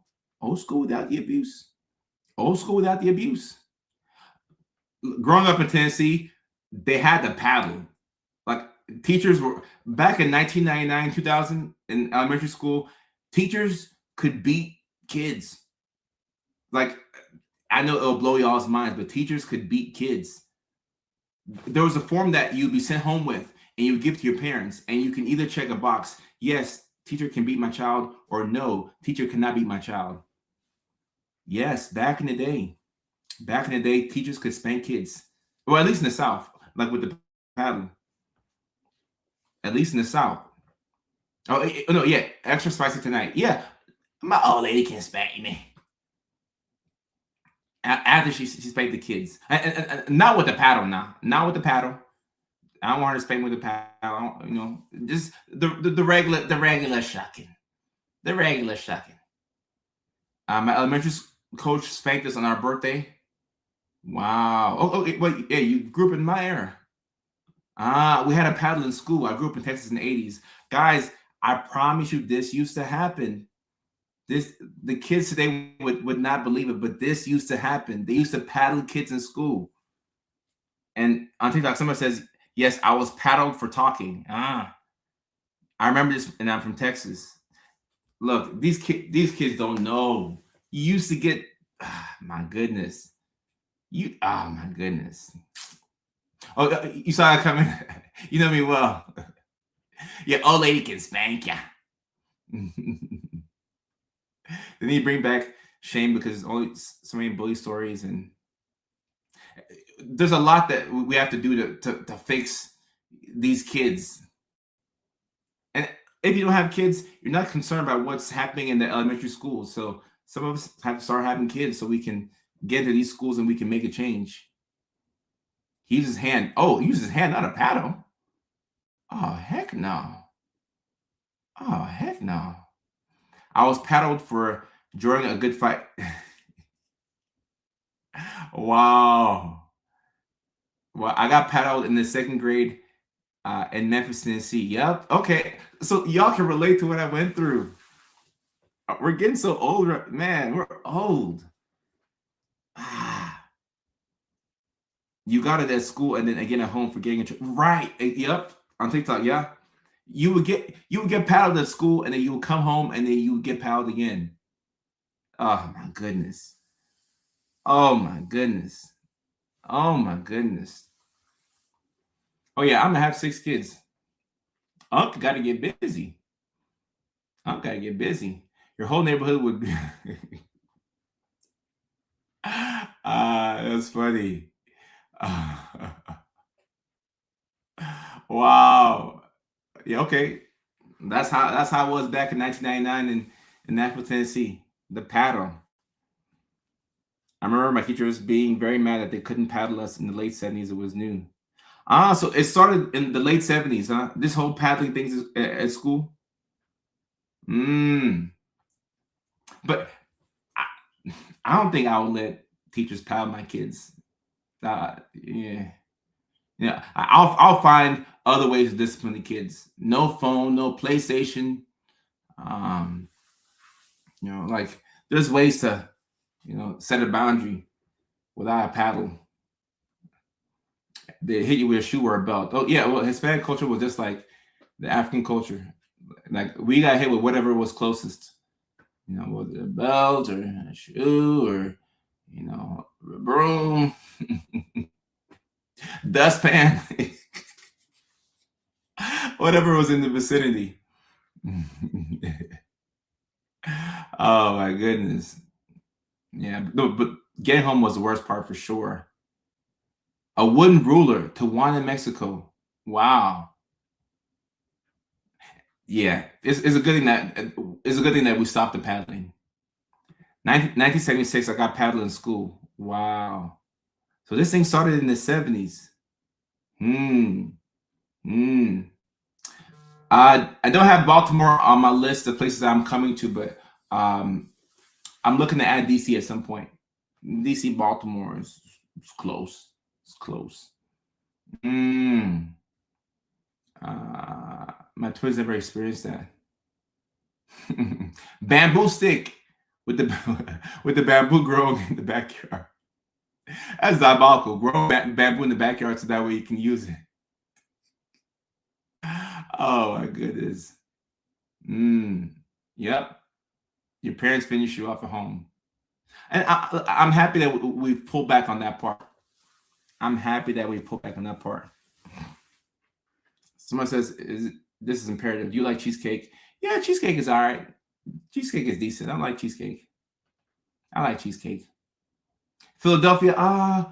Do we have a Philadelphia show? We have a New York City show. New York is close to Philly. We don't have a Philly show yet, but I just want to say is that I'm looking to add at some point, possibly next year. Possibly next year for Philly. Possibly. I was paddled with a wooden paddle by a Christian principal in 1990. I was in the 4th grade. Oh, we're all unks and aunties over here. My 16-year-old has never been punished. Has never been punished? I said that we don't have to use a paddle. I didn't say we have to stop punishment. My goodness. My goodness. Kids got to be punished, but it doesn't have to be physically. Hairbrush. Some kids were disciplined with the extension cords. Ooh. Unfortunately, I can relate. Unfortunately, I can relate. I'm a 2000 baby with mixed cultures. I wasn't spanked out, but I wasn't a trouble kid. The 2000s babies, that was the beginning of all this gentle parenting. That was the beginning of it. Y'all definitely got the, y'all got it easy or easier. I don't say easy, but y'all got it easier for sure. The Avon Ivory hairbrush. Wow. Ooh, some people really remember. Kids need discipline, not necessarily punishment, consequences. I agree. You got to run a tight ship. You have to run a tight ship. It doesn't have to be, like physical punishment, but this discipline, something to prepare kids for real life, actual real life. I never got beaten. I was a latchkey kid, mind your business kind of kid.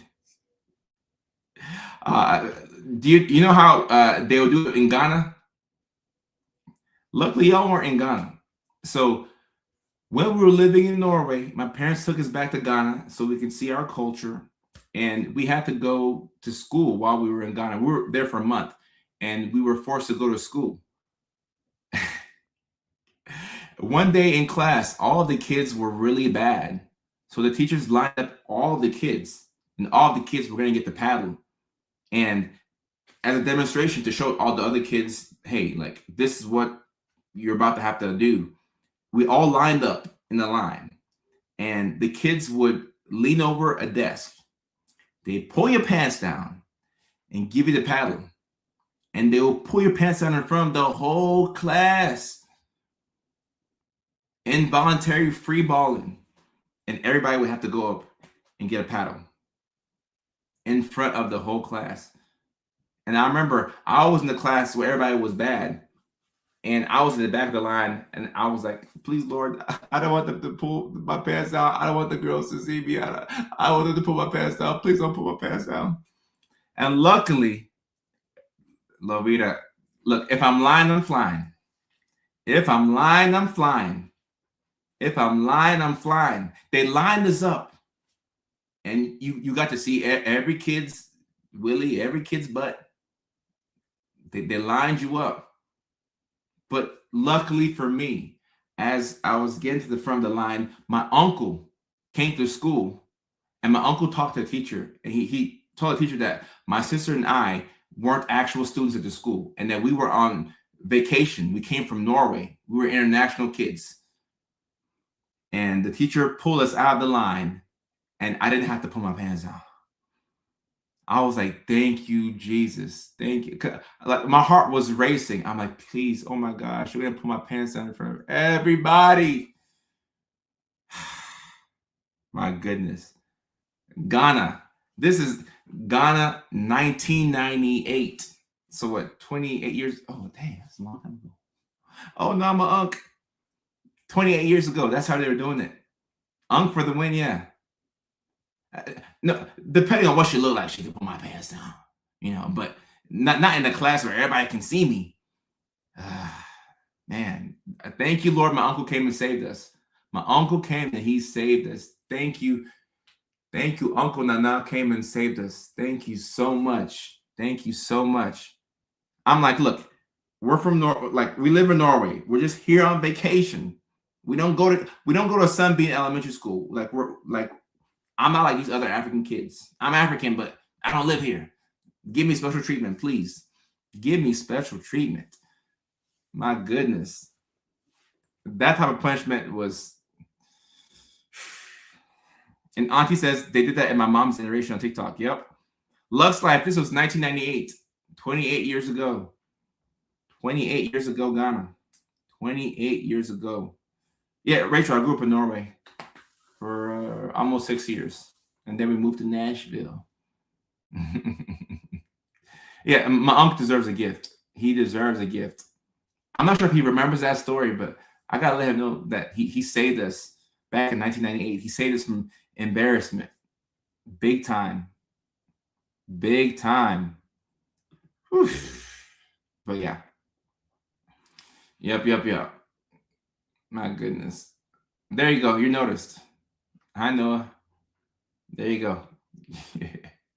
You're noticed. But yeah. So those are the 7 signs that you could have autism and ADHD. Number 1, you master survive. Number 2, you've been told you were sensitive your whole life. Number 3, you rehearse conversations after the fact for days, weeks, months, years after they happen.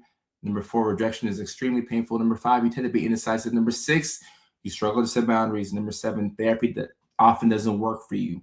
Those were the 7 signs. 7 signs. I'm glad you have experiences. Oh, yeah. Unc has been through a lot. Unc has been through a lot. Unc has been through a lot. And I use my experiences to share with other people to let them know, yeah, I like soccer. Soccer's all right.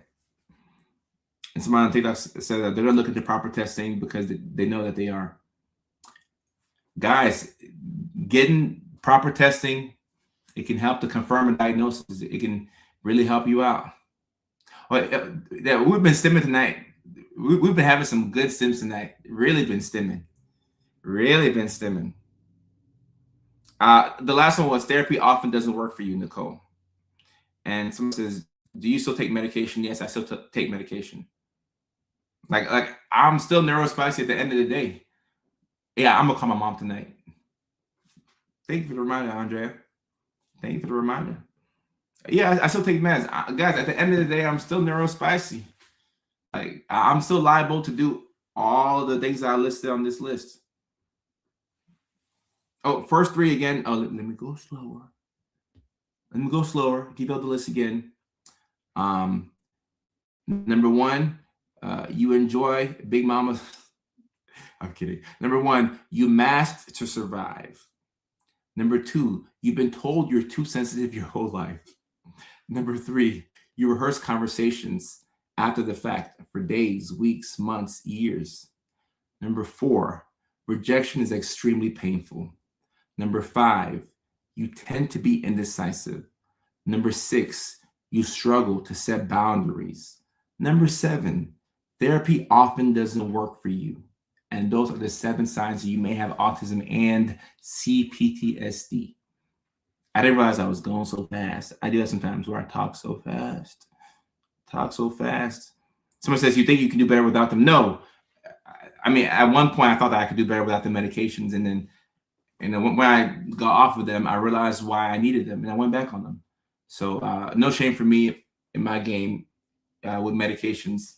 Like I need the meds and I rock with them. It's like you were talking slow and fast. Facts. I have a tendency to do that.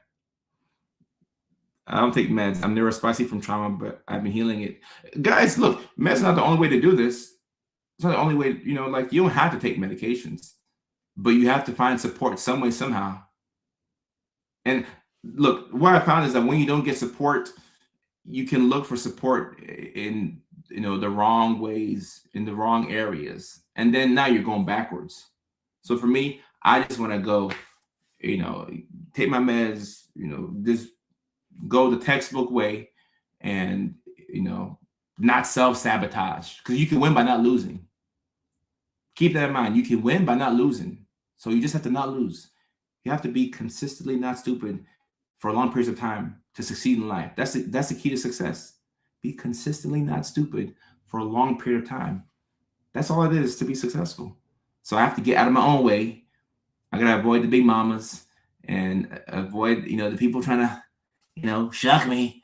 Depending on what she look like, I might let her pass. But for the most part, I gotta, Gotta keep a G. Keep it moving, keep it moving. Cindy, I appreciate you. Appreciate you. We had a good live stream. I remember what you said about hanging out with neurodivergents, that you might be as well. Oh yeah, I believe that. If all of your friends are neurodivergent, yeah, there's a good chance that like you will get your diagnosis very soon if you don't have one, because we speak a certain language. We speak a certain language. Put one on a shirt. What did I say? I've been talking a mile a minute. Been in bed for 3 days. Can't manage to get up for more than the bathroom. Any tips just to get up? If you've been stuck in bed for a long time and you can't get up, reduce your expectations. Make it as simple as possible. Have one goal. No more than one goal. Like have one goal to get up and like just wash your face. And once you do that, you can get back in bed. Make it very simple for yourself. Very, very, very simple for yourself. Super simple. Super simple. Got out of the house today and walked the dogs. Jessica, congratulations. Congratulations. Congratulations.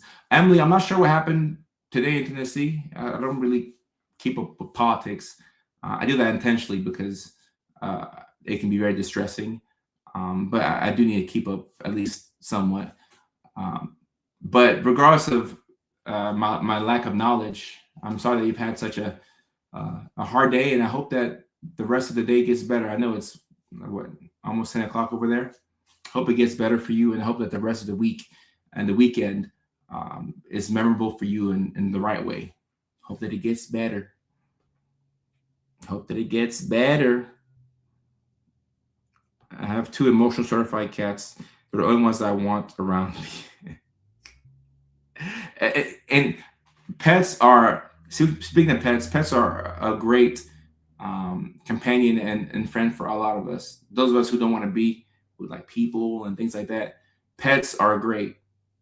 Pets are great. I think that's one of the reasons why I got a pet, because I was going from girlfriend to girlfriend to girlfriend to girlfriend, and I said, okay, I need somebody at home with me, but like let me be with somebody that like is like a low stakes. And pets are a lot of work, but I just needed somebody that was at the house with me, that I wasn't like accountable to in a romantic context. So I went with the pet. Is all 4 of your wives? Just 2 of them are here tonight. Just two. I'm lonely tonight. Rachel, appreciate you. Making eggs at 11 p.m. for dinner. Nothing wrong with that. Nothing wrong with that. I'm from Tennessee, but California's my home state. Miss really. Yeah. I'm from Tennessee. I also grew up in Georgia as well. Let me see what there's here on TikTok. My family knew I had autism when I was a child, but didn't do anything until a year ago. So a lot of people like that. A lot of people like that who their parents, received, their parents took them to get assessed and they got that diagnosed with autism at a young age, and the parents never told them. I don't know why people do that. I think that they try to protect the kids. I mean, if that was me, I would tell my child, but I would let them know that it's not a bad thing, and then I would give them the proper support. But especially in the Black community, that happens a lot. It's like they'll say, "Oh, your kid's autistic," and you're like, "All right, bet," and then proceed to never tell the child. And then you find out when you're 35, you're like, "Oh no, I was diagnosed when I was 5. I had to wait 30 years. 30 years. You thought I had a 5th wife? No, 5 is too much. I don't know why anybody would want to have 5. 4 is the max. 4 is the max. Okay, 4 is good enough.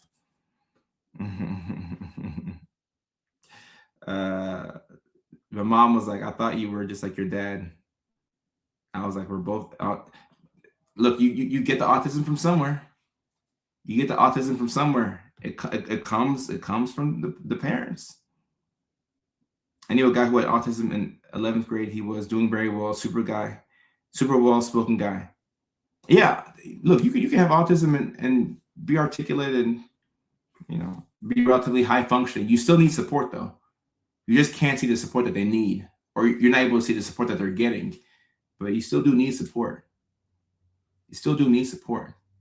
One is, Amanda, if we're keeping it factual, one is enough. One wife is enough to give you a run for your money. With white hair, are you talking about the white hair or the white girl hair?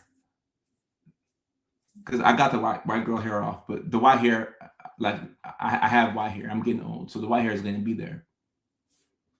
The white hair is just going to be there. I'm unk now. I've accepted it.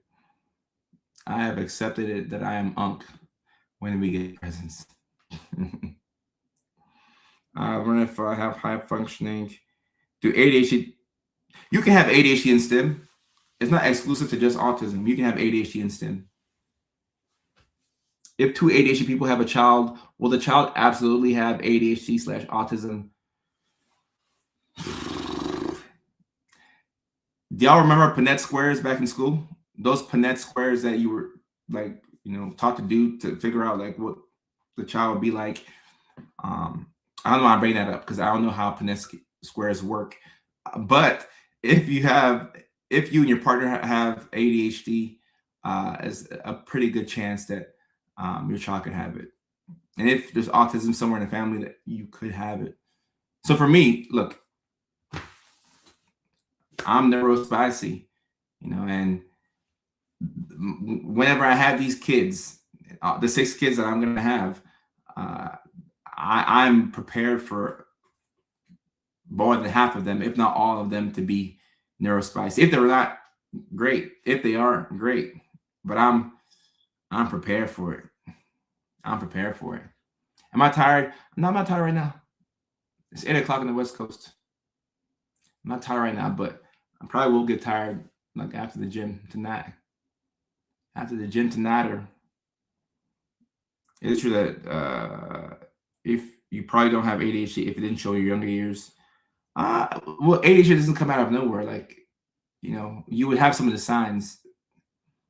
Maybe you didn't realize how much you were affected by it if you do have it now. I'm ADHD, my hubby's dyslexic. Both of our kids are neurospicy. Yeah, look, if you have any type of neurospicy, you have to be prepared to possibly give it to your kids. Okay?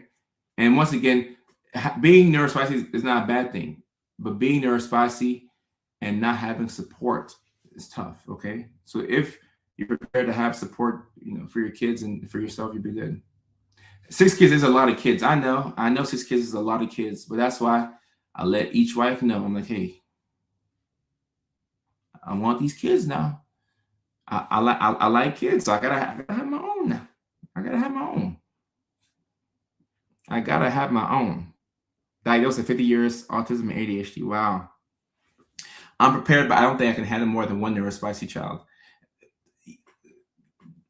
Yeah, one neurospicy child is a lot. And 2 is double the trouble. So you got to have a community. And I'll be relying on my sisters and my whole community in order to help with child rearing. Yeah, it's a lot. It's a lot.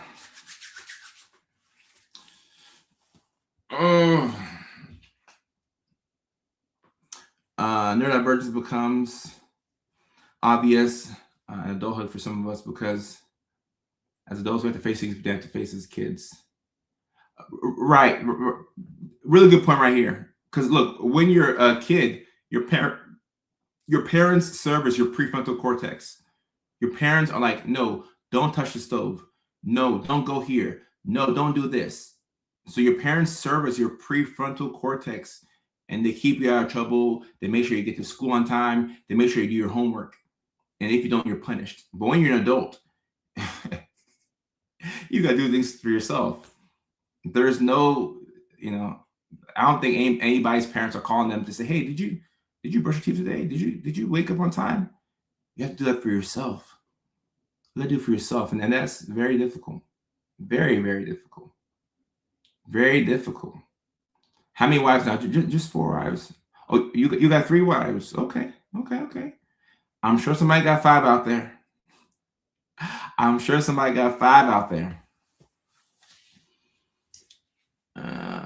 trying to be a big supporter. My 11-year-old had to defend her against her own grandma. when she was having no people. Okay. Respect. I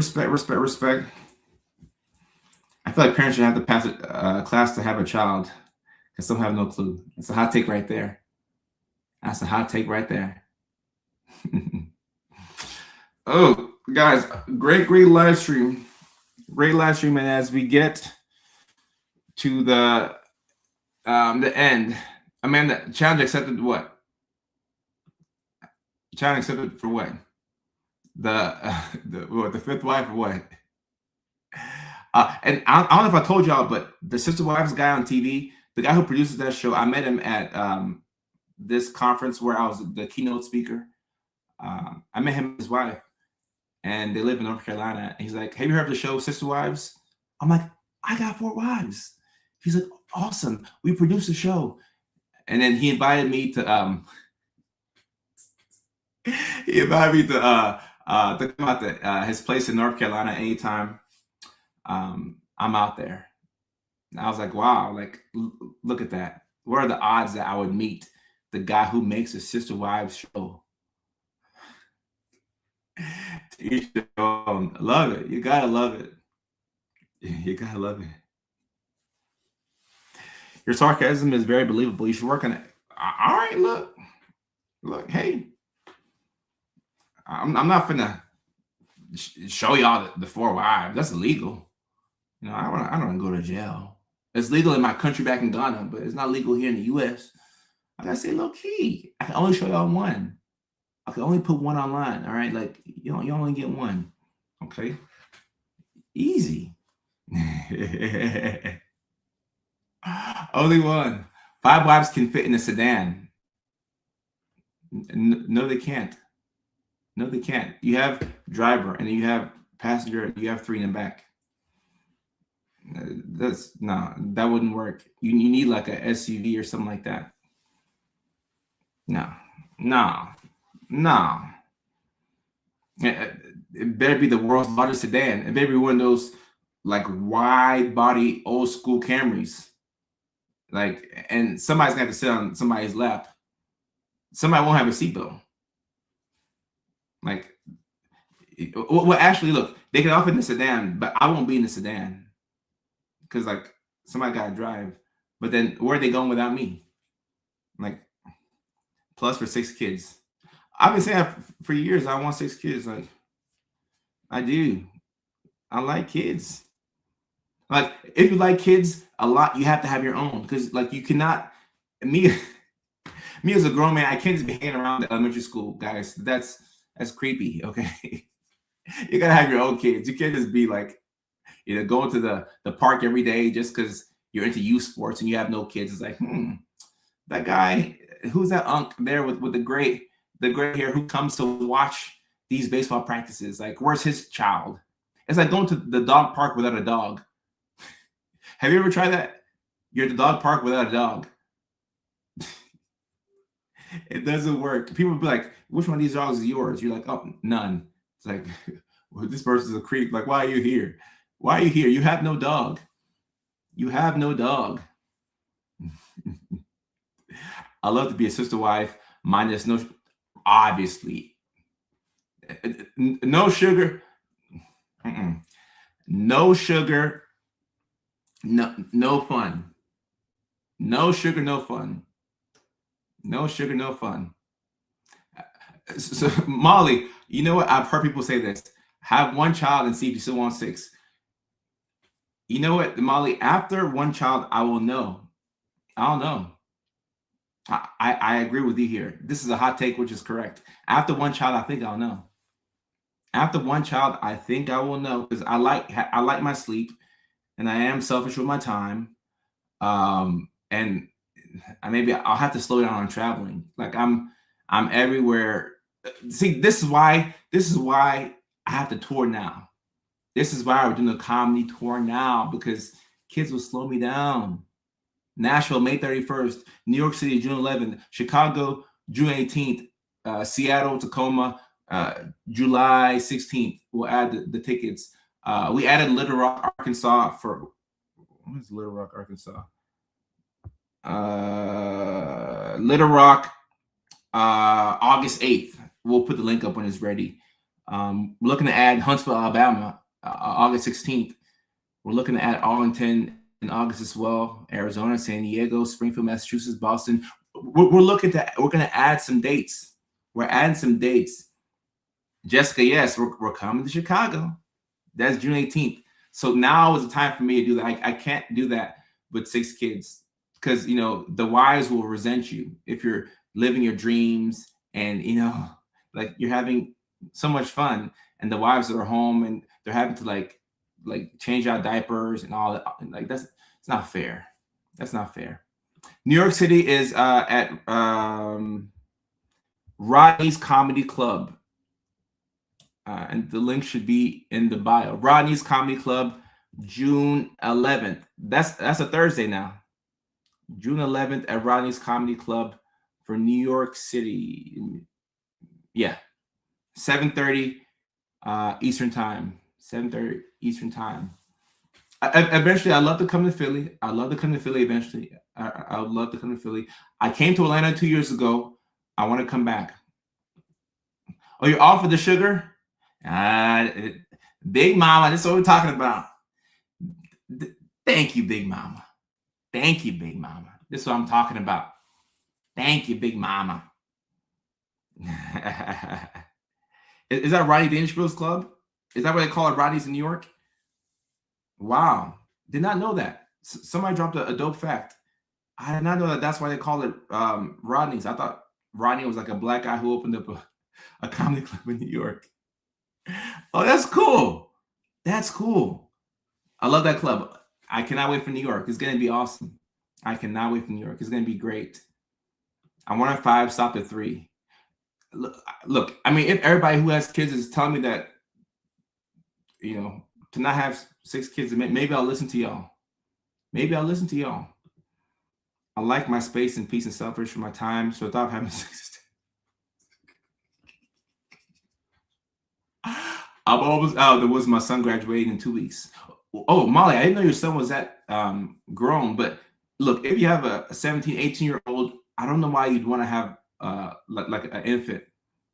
That sounds like torture. Like you see the light at the end of the tunnel, and now you're like, okay, I want to have kids again. Oh no, oh no. Where am I in Chicago? Chicago, the Comedy Bar in Chicago.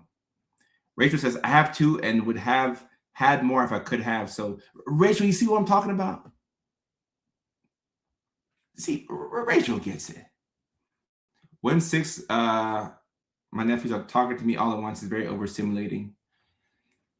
So, look, yeah, that is going to be overstimulating, but this is why you have 4 wives. One can take 1 kid. Guys, teamwork makes the dream work, right? Teamwork makes the dream work. Can you bring your? Ooh, this is a good question, Amanda. I do not know. Let me ask the team, and if we don't get a reply today, we'll get one. The next live stream. Are service dogs allowed at comedy shows? I do not know. Good question. Do not know. Do not know. 2 kids isn't the limit. If it doesn't happen, is 2 kids the limit or it's not the limit? I'm lost. My twins will be 17 in July. My brother who's 51. Oh, heck no. Oh, heck no. No way. A 51-year-old, you have no.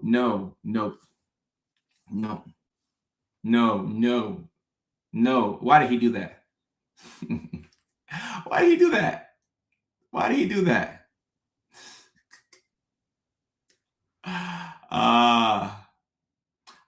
Look, I'll see if it's allowed. I've never had somebody ask that question, but I'll see if it's allowed. This is a good question. Chrissy, thank you. Is there anybody here who has like 5 or more kids besides Christy? 5 or more kids? I'm trying to see some here. People don't want to have kids, apparently. And Jessica says, I need 4 husbands. Okay. You can have 4 husbands. You can have 4 husbands. You know, those be the husbands that help out with, like, the bills and the chores. Like, you can have 4 husbands for that. 7 kids. Wow, Candace. 7. What was it like having 7 kids? Wow. Chrissy said 32, 31, 29, 20, and 17. Like, that makes sense. I like that. The 32 to 31-year-old get to play with each other, and 29. Then the 20 and the 17-year-old, a senior in high school, a freshman in high school. That makes sense. That makes sense. I had 5. Okay. See? My mom had 5 kids. And it's 6 of us in total. Okay. See, people have kids. Anything over 2 is selfish. You can't say that. 5 or more are selfish. Someone on TikTok says that. You can't say that. You can't say that. If you can take care of the kids in this, it's cool. As long as you can take care of the kids. Kenneth says ages 33, 32, 29, 28, 24, 23, 22. That man couldn't get off of you. Wow. Let me count that. 1, 2, 3, 4, 5, 6, 7. So Candace, you have me beat. You have me beat. This is fascinating, Candace. This is awesome. 7 kids. And the gap between them is good. Like 33 and 22 is 11 years. And look, they're all grown now, and Candace can enjoy her life. Love of the show for Candace. And look, this is one woman who had 7 kids. So for all my monogamy people here, you can have one wife and she can give you 7 kids. You don't have to have 4, guys. You can have one wife and she can give you 7 kids. Wow. Mormon, I don't know Candace's religious affiliation. I know people think that when somebody has a lot of kids, but we had 6 of us total, and we were, Seventh-day Adventist Christian. We weren't Mormon. It was crazy at times, but wouldn't trade it for the world. That's what I need to see. Yep, I'm having 6 kids. I'm having 6. That's all the confirmation I need. It was crazy at times, but wouldn't trade it for the world. I needed to see. This live stream had to go this long so we could meet. This live stream had to go this long so that I could see that it's possible. 7 kids. Christian, just fertile. Look at that. Not Mormon, just Christian and fertile. Just the huge. Just Christian and fertile. Good luck, brother. Oh, I don't need it. No, the kids are going to be more spicy. I like a challenge. I need a challenge. I can do it. My mother was one of 6 kids. I'm one of 6. My best friend has 6. 34, 31, 30. I'm assuming twins, or different mothers. 28 and 27. And there's a 7-year gap. That's not bad. This is probably what I'm going to do right here. 34, 31, 30. Yeah, I'm going to do something like this right here. Once we start, we ain't going to stop. It's like you're going to know the arrangement. Our service dogs allow us some of these, usually with the paperwork. So with paperwork, the service dogs are allowed. So Amanda, look at that. The service dogs are allowed with paperwork. Okay. That's the word I'm getting back from my team. Did not know that. Cool. Super cool. My team got back to me quickly. That's cool. This is what I'm going to do. Once we start, we ain't going to stop. Like, hey, like, we making these kids. My mom is one of 5. My dad's one of, wow. See? Look, you'll learn a lot from these kids. I'm telling you. Kids are made. Yeah, kids are cool. Kids are cool. Kids are cool.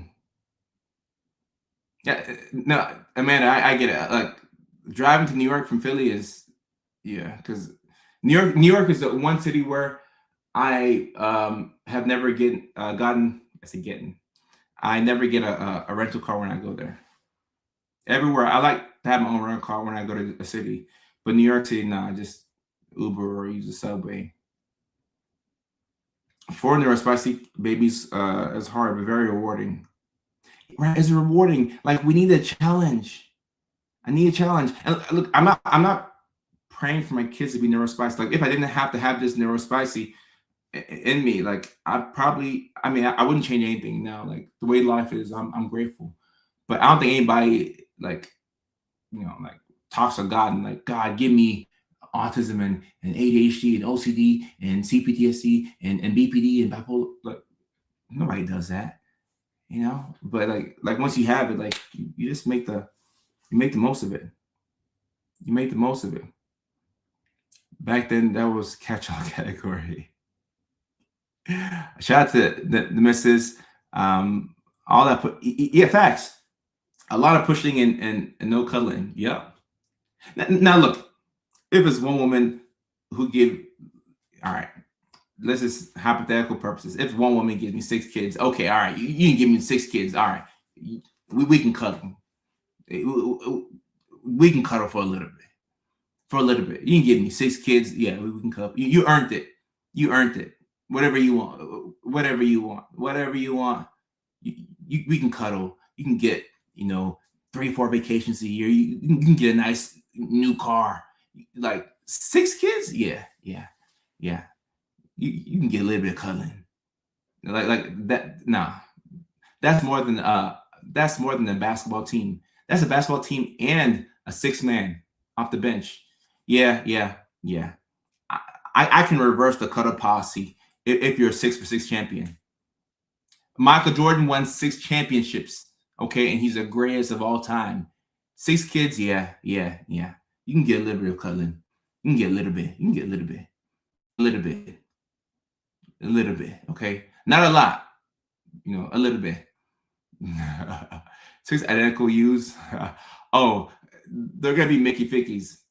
I gotta be strict with them because I was a Mickey Ficky as a kid.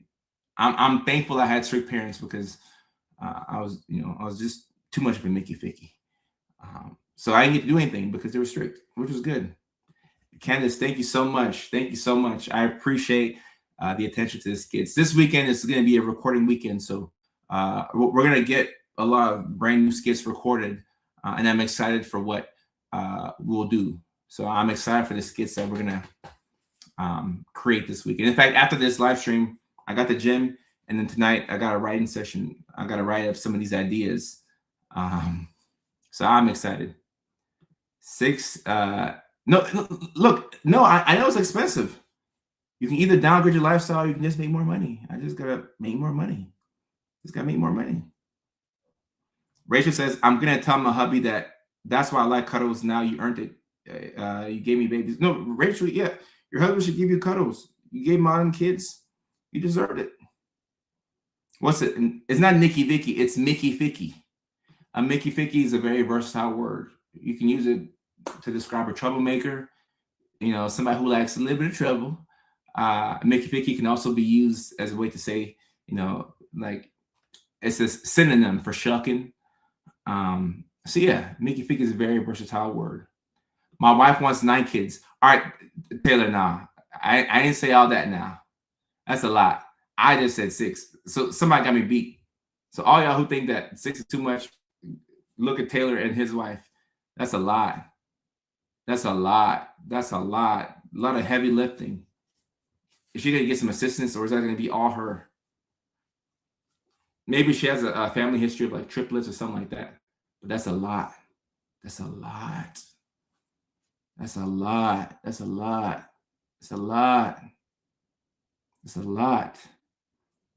Going to be all y'all on the bed. Oh, yeah, we can do that. We just get a huge bed. Get it? Yeah. 6. 8. Yeah, we can do that. That'd be fun. Look, that's how we used to do back in Africa. Like this whole thing where people have their own beds is like an American thing. We didn't have beds for everybody. In Africa, you had like one big bed and you either slept in the bed or you slept on the floor. Yeah, we can do that. We can do. My father was one of 13. Guys, I'm telling you, 6 is not a lot. Like this is a lot. I think that in today's day and age, with like the world being what the world is, like 3 is a lot today. Like life is just a lot. So 3 is a lot today. I'll say that. I'll say that 3 is a lot today. 3 is a lot today. That's what Glorilla said. This, yeah, this is a normal thing. Like growing up, like I mean, at some point, like we were able to get like our own beds. But I remember growing up and like I had like 3 boys, 3 girls.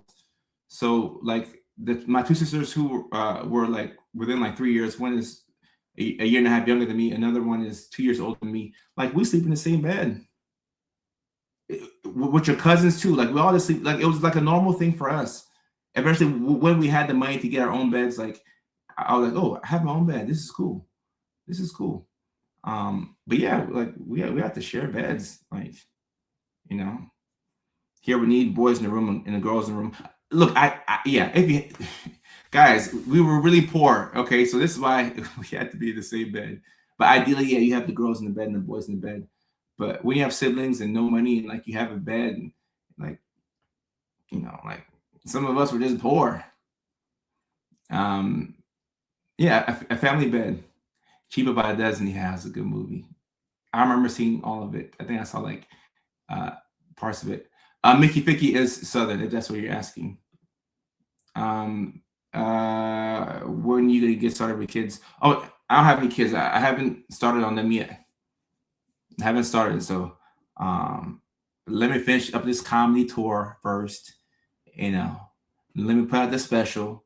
I might want to do a second. I got some things to do, so I haven't started yet. But I'm gonna get to it. Yeah. Like I think it's like a foreign thing. Like if you're foreign or like African or like European. I don't know about Europeans, but like blacks and Hispanics, we definitely, it's like normal to us. DNA testing before ADHD brain. DNA testing before day. That's funny. Thank you. Just love it. Thank you. I appreciate this. Very excited for my my child making journey. At least the first part of it will be very fun, right? The making of them will be very fun, and then like eventually, you gotta raise them. You gotta raise them. Your family was really poor. Yes, we were. No, our bonds are, man. Like I can get emotional devastated by my siblings. We're very close. I love my siblings.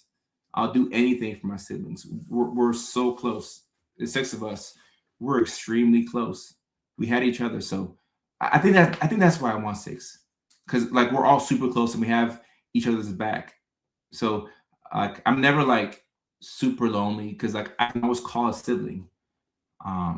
Yeah, so I think that has to do with why I want 6. My life is not constructed to have 6 though. With all of the traveling that I do, so eventually, but not right now. And every stay after the tour. Ah, that's funny. I don't plan on having babies on the road. I plan on being a good boy. We want to stay out of trouble. Most of the world co-sleeps. Rachel, I believe that. Like we're very spoiled here in America. Like we have our own beds. We're very spoiled here in America. Ashton says, I think I want 2 kids, just hoping I can conceive. Fertility issues. Ashton, I hope you get those 2 kids that you're looking for. The kids are a blessing. My siblings and I had good times growing up. Yeah. So that's the thing. You have to pay attention to the kids. See, that's gonna be my struggle, giving the time to the kids, because I need to be a present kid. Like, I'm not present kid, present parent. Like some people are like, oh, you can just buy them everything and give them money, but no, like you got to be there with your time. Like if you can be there with your time, that's the most valuable present. Eric, my day's been good. I've had a real chill day, but a productive day. It's been a productive week, actually, a very productive week. But anytime I have to travel, I think, yeah, I got a lot of travel before the show in Tennessee. So anytime I have a run of flights I have to catch, I become very productive because I know that I'll be on the go. So I've had a productive week. Ashlyn, no, the Seattle tickets have not been posted yet. I'm on my team about getting them posted. But say the date, kind of like a wedding. You know, people send you like a wedding invite, like say the date, we're getting married. Say the date, July 16th, Seattle, Tacoma. Ashlyn, I'm telling my team, I'm on. I'm like, hey, let's get these links out. Like at least one or two people a day ask me for the Seattle ticket links, and like I'm waiting for it. I probably should have said nothing until we had the link because I thought I would get it the next day, but apparently not. Will there be a show in Nashville? Well, who asked that question? That's Nicole. That's neat. We got 2 shows in Nashville. May 31st, we have 2 shows in Nashville. I know you're on TikTok, so you can't see the banner that I'm streaming with, but on Facebook and LinkedIn and YouTube and Twitch and Kick, it says 7 signs you have autism and CPTSD, and then it says come see me live in Nashville, May 31st. We have 2 shows. The first show is sold out. The second one, we still have tickets. We still got tickets. We still have tickets. Oh, if AI can do this, I don't want that. I want the real. I want the real deal. I want the real deal. Oh, I got nice, Jessica. I appreciate that. Thank you. I want the real deal. I think RDHT helped me raise mine. Even though things would get chaotic, the focus was to teach them what they need to know by 18 to be successful in their certain lives. Right? It's possible. Candace had 7 kids. Candace, let these people know. May I offer you some advice as this? Yes, Taylor, go ahead. Go ahead, Taylor. Let me see what you guys say. We'll let the stream go so we can hear what you guys say. Let me know. I've educated y'all. Now educate me. Educate me. And I was asking for somebody to ask. I was waiting for somebody to ask about Nashville. Oh yeah, May 31st. We still got tickets. We still got tickets. He's gonna say don't do it. He might. He might. He might. Let's see what Taylor got to say. Taylor, you got the floor, man. Speak. Leilani says the older children end up being responsible for the younger ones, which isn't fair. Oh, that's kind of how it was in my family. That's the African way. You have you have one child that's like, you have a child, then you wait like 8 years. They have another child. Then the oldest one takes care of all the, that's the African way. It's the African way. Ashton says, have you been on a teriyaki and rice cake? Yeah, I'm still eating that. But I switched it up the other day. I had chicken teriyaki and beef with the rice. I had to switch it up just a little bit. So I've been eating that and empanadas. Same thing every day. Same thing every day. Taylor, we're waiting on you. What was Taylor going to say? What was Taylor going to say? I go to Vancouver often, and when I'm there again, I'll post that. Taylor was capping. Taylor was not capping. Taylor was not capping. Thank you, Taylor.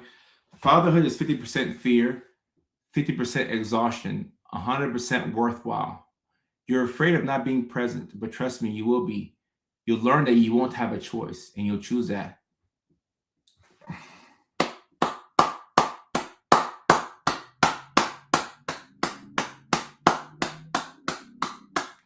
I like this, Taylor. I like this. I like this. I like this. I like this. Amazing. Amazing. 50% fear, 50% exhaustion, 100% worthwhile. So eloquently stated. You're afraid of not being present, but trust me, you will be. You'll learn that you won't have a choice and you'll choose that. Yeah, no. This is beautifully said. I give him a Pulitzer Prize. This is amazing. Yep, this was amazing. So yeah, we will after maybe after the second tour, but at some point we will get on these kids. We'll get on these kids. 6 of them. 6 of them.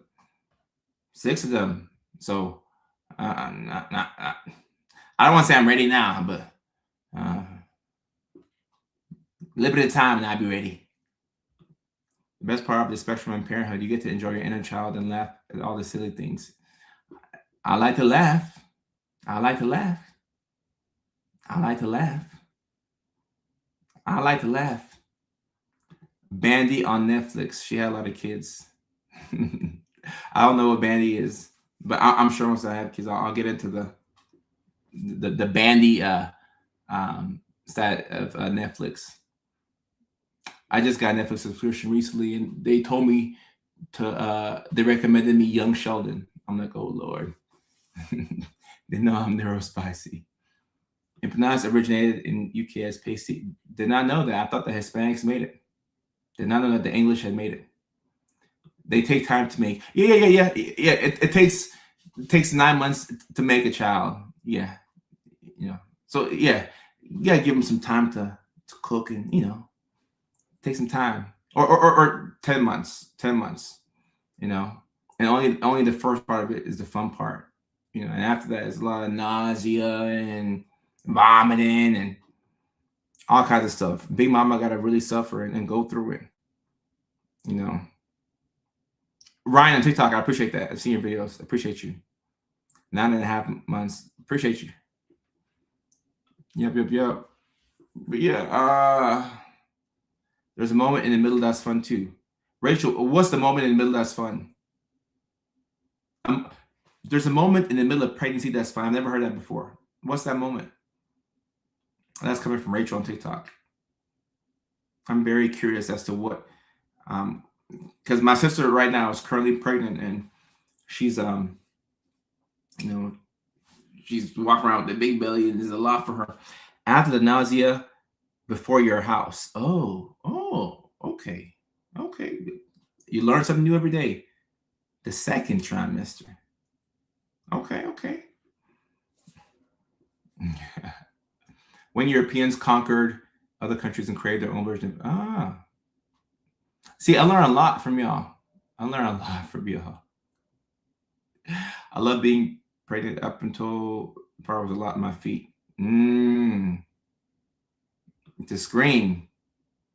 Inhale deep and not scream. I thought of a joke, but I kept it to myself. Respect, Taylor. Yeah, this is a sweet moment, so I didn't want to ruin it with my dirty mind. But heck of a husband, Taylor.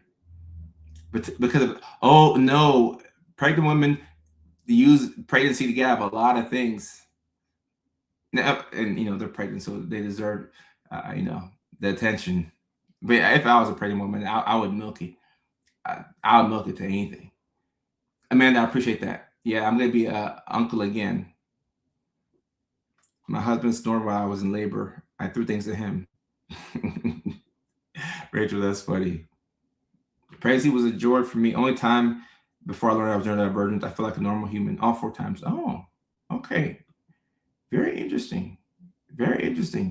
Yeah, Taylor, I was gonna say something else, but I'm like, nah.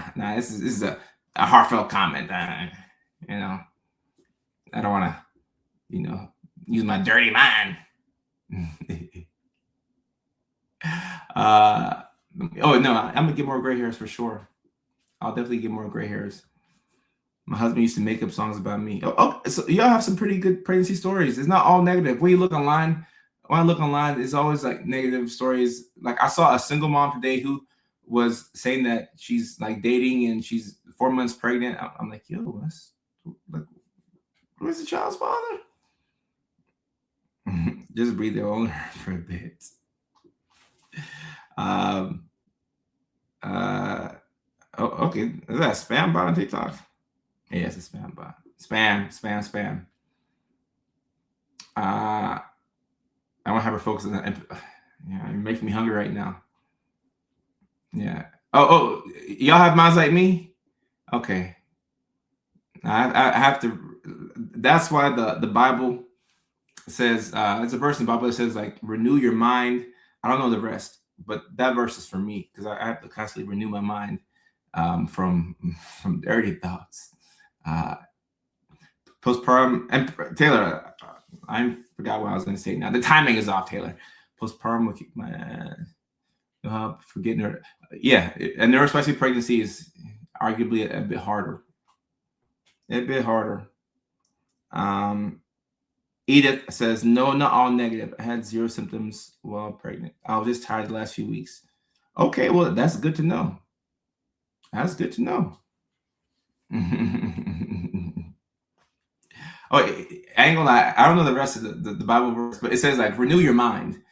And, like, you know, the whole premise is, like, have a clean mind, you know. So I'm like, all right, I gotta have a clean mind. Oh, she means her actual gutters. Oh, okay, all right. I'm just a perv. Like, my gutters are good. I'm just a perv. No mosquitoes this summer. Yeah. Get those gutters clean then. Get those gutters clean. The fathers, and then the fathers, unfortunately, in America, we've lost so many of those. But yeah, yeah, a lot has changed. I think that's why people are, you know, don't want to have kids, and like kids are expected. A lot has changed. So yeah, a lot has changed. The right brainwashing. Hopefully, I do. So Rachel has a verse on TikTok. Rachel says, transformed by the renewing of your mind. Yeah, something like that. It's like, oh, there we go. There we go. Appreciate y'all. Do not conform to the pattern of this world, but be transformed by the renewing of your mind. Yeah, that's why I got to renew my mind. Romans 12:2. Okay, yeah, I got to renew my mind. So I'm not going to conform to this world and y'all's dirty brains. I'm renewing my mind, guys. I'm renewing my mind. Jessica said, I have to remind myself, keep it classy, but can't. Jessica, just renew your mind. Renew your mind. Respect the man. Yeah. All of us who are on the live stream right now, we're procrastinating something. I'm procrastinating the skits I have to write up. That's why this live stream has gone an hour over. Clearly, I want to wait until the last second to write up these skits, but then whenever the skits are, last second, and they end up being amazing. Maybe because I procrastinate, but I can't procrastinate too much. I still have to write them up and prepare. Yeah, and Cynthia, you're right. I don't need y'all to. Yeah, like my mind's already dirty, so I don't need y'all's help. Like it's. Oh, Leilani listens on TikTok. Good to see you. Good to see you on the TikTok side of things. Going live since I won't. Tomorrow's your birthday. Happy early birthday. Leilani listens on TikTok. Happy early birthday. Happy early birthday. And Rachel says, I'm procrastinating, eating, and taking meds. Yeah, we're all procrastinating something. Before I get off this live stream, let me know what y'all are procrastinating right now. Let me see what everybody's procrastinating, because there's something that you're procrastinating. I'm procrastinating the skits and the gym. Jessica's procrastinating going to bed. Erica is procrastinating life. Teresa is procrastinating studying for a test. Teresa on TikTok says, we enjoy telling our kids about the pregnancy stories. Hopefully you didn't tell them about how the pregnancy started. You kept that one confidential. Yeah, and happy early birthday to Leilani on TikTok. Packing for my trip tomorrow. I think I got church tomorrow too. So I'm procrastinating that too. Procrastinating working out, procrastinating life, procrastinating sleep, bed. Okay, procrastinating every day. Procrastinating, but also multitasking. Procrastinating cleaning. Oh, so Leilani is actually not procrastinating. That's good. That's good.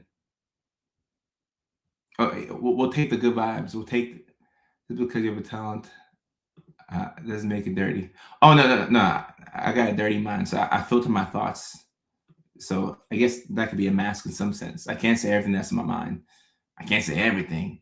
Procrastinating sleep, procrastinating prepping for a road trip, procrastinating yard work, procrastinating getting ready for work. Oh, it's 5:45 where you're at. Procrastinating a shower, procrastinating going home. Wow. Hopefully you go home at some point. Procrastinating studying for an exam. Oh my goodness. Let me procrastinating. Let me see. And lose plug in week. Laundry. Someone says, I'll make you breakfast tomorrow, promise. Well, your name is user 47126589601. So I can't see your profile photo, so I'll pass on the breakfast. Procrastinating working odd art for my cousin's merch for his tour. Okay. Darian, hopefully you can get started on it. Hopefully you can get started on it. Hopefully you can get started on it. When Jesus told us it's better to pluck out our eye than looking at a woman lustfully, I believe he was discussing an impossible standard using hyperbolic language. Taylor, yeah, because shoot, if you have to pluck out your eye for looking at a woman lustfully, man, a lot of us will be blind, including myself. Like I would have negative eyes. Airdrop me some. I appreciate that. I'll take the food via airdrop. Ooh, Candace, facts. I've procrastinated procrastinating. This is the most ADHD thing I've seen all day. Procrastinating the procrastination. Facts.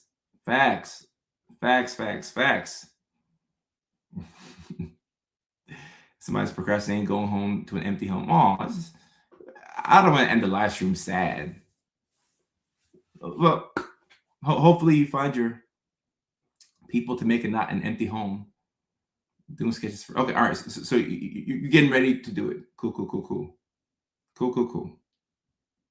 All right, guys. So that's the live stream, guys, and we're back again Tuesday at 6 o'clock California time. And look, we're on time today. We started at like 6:10, so I'm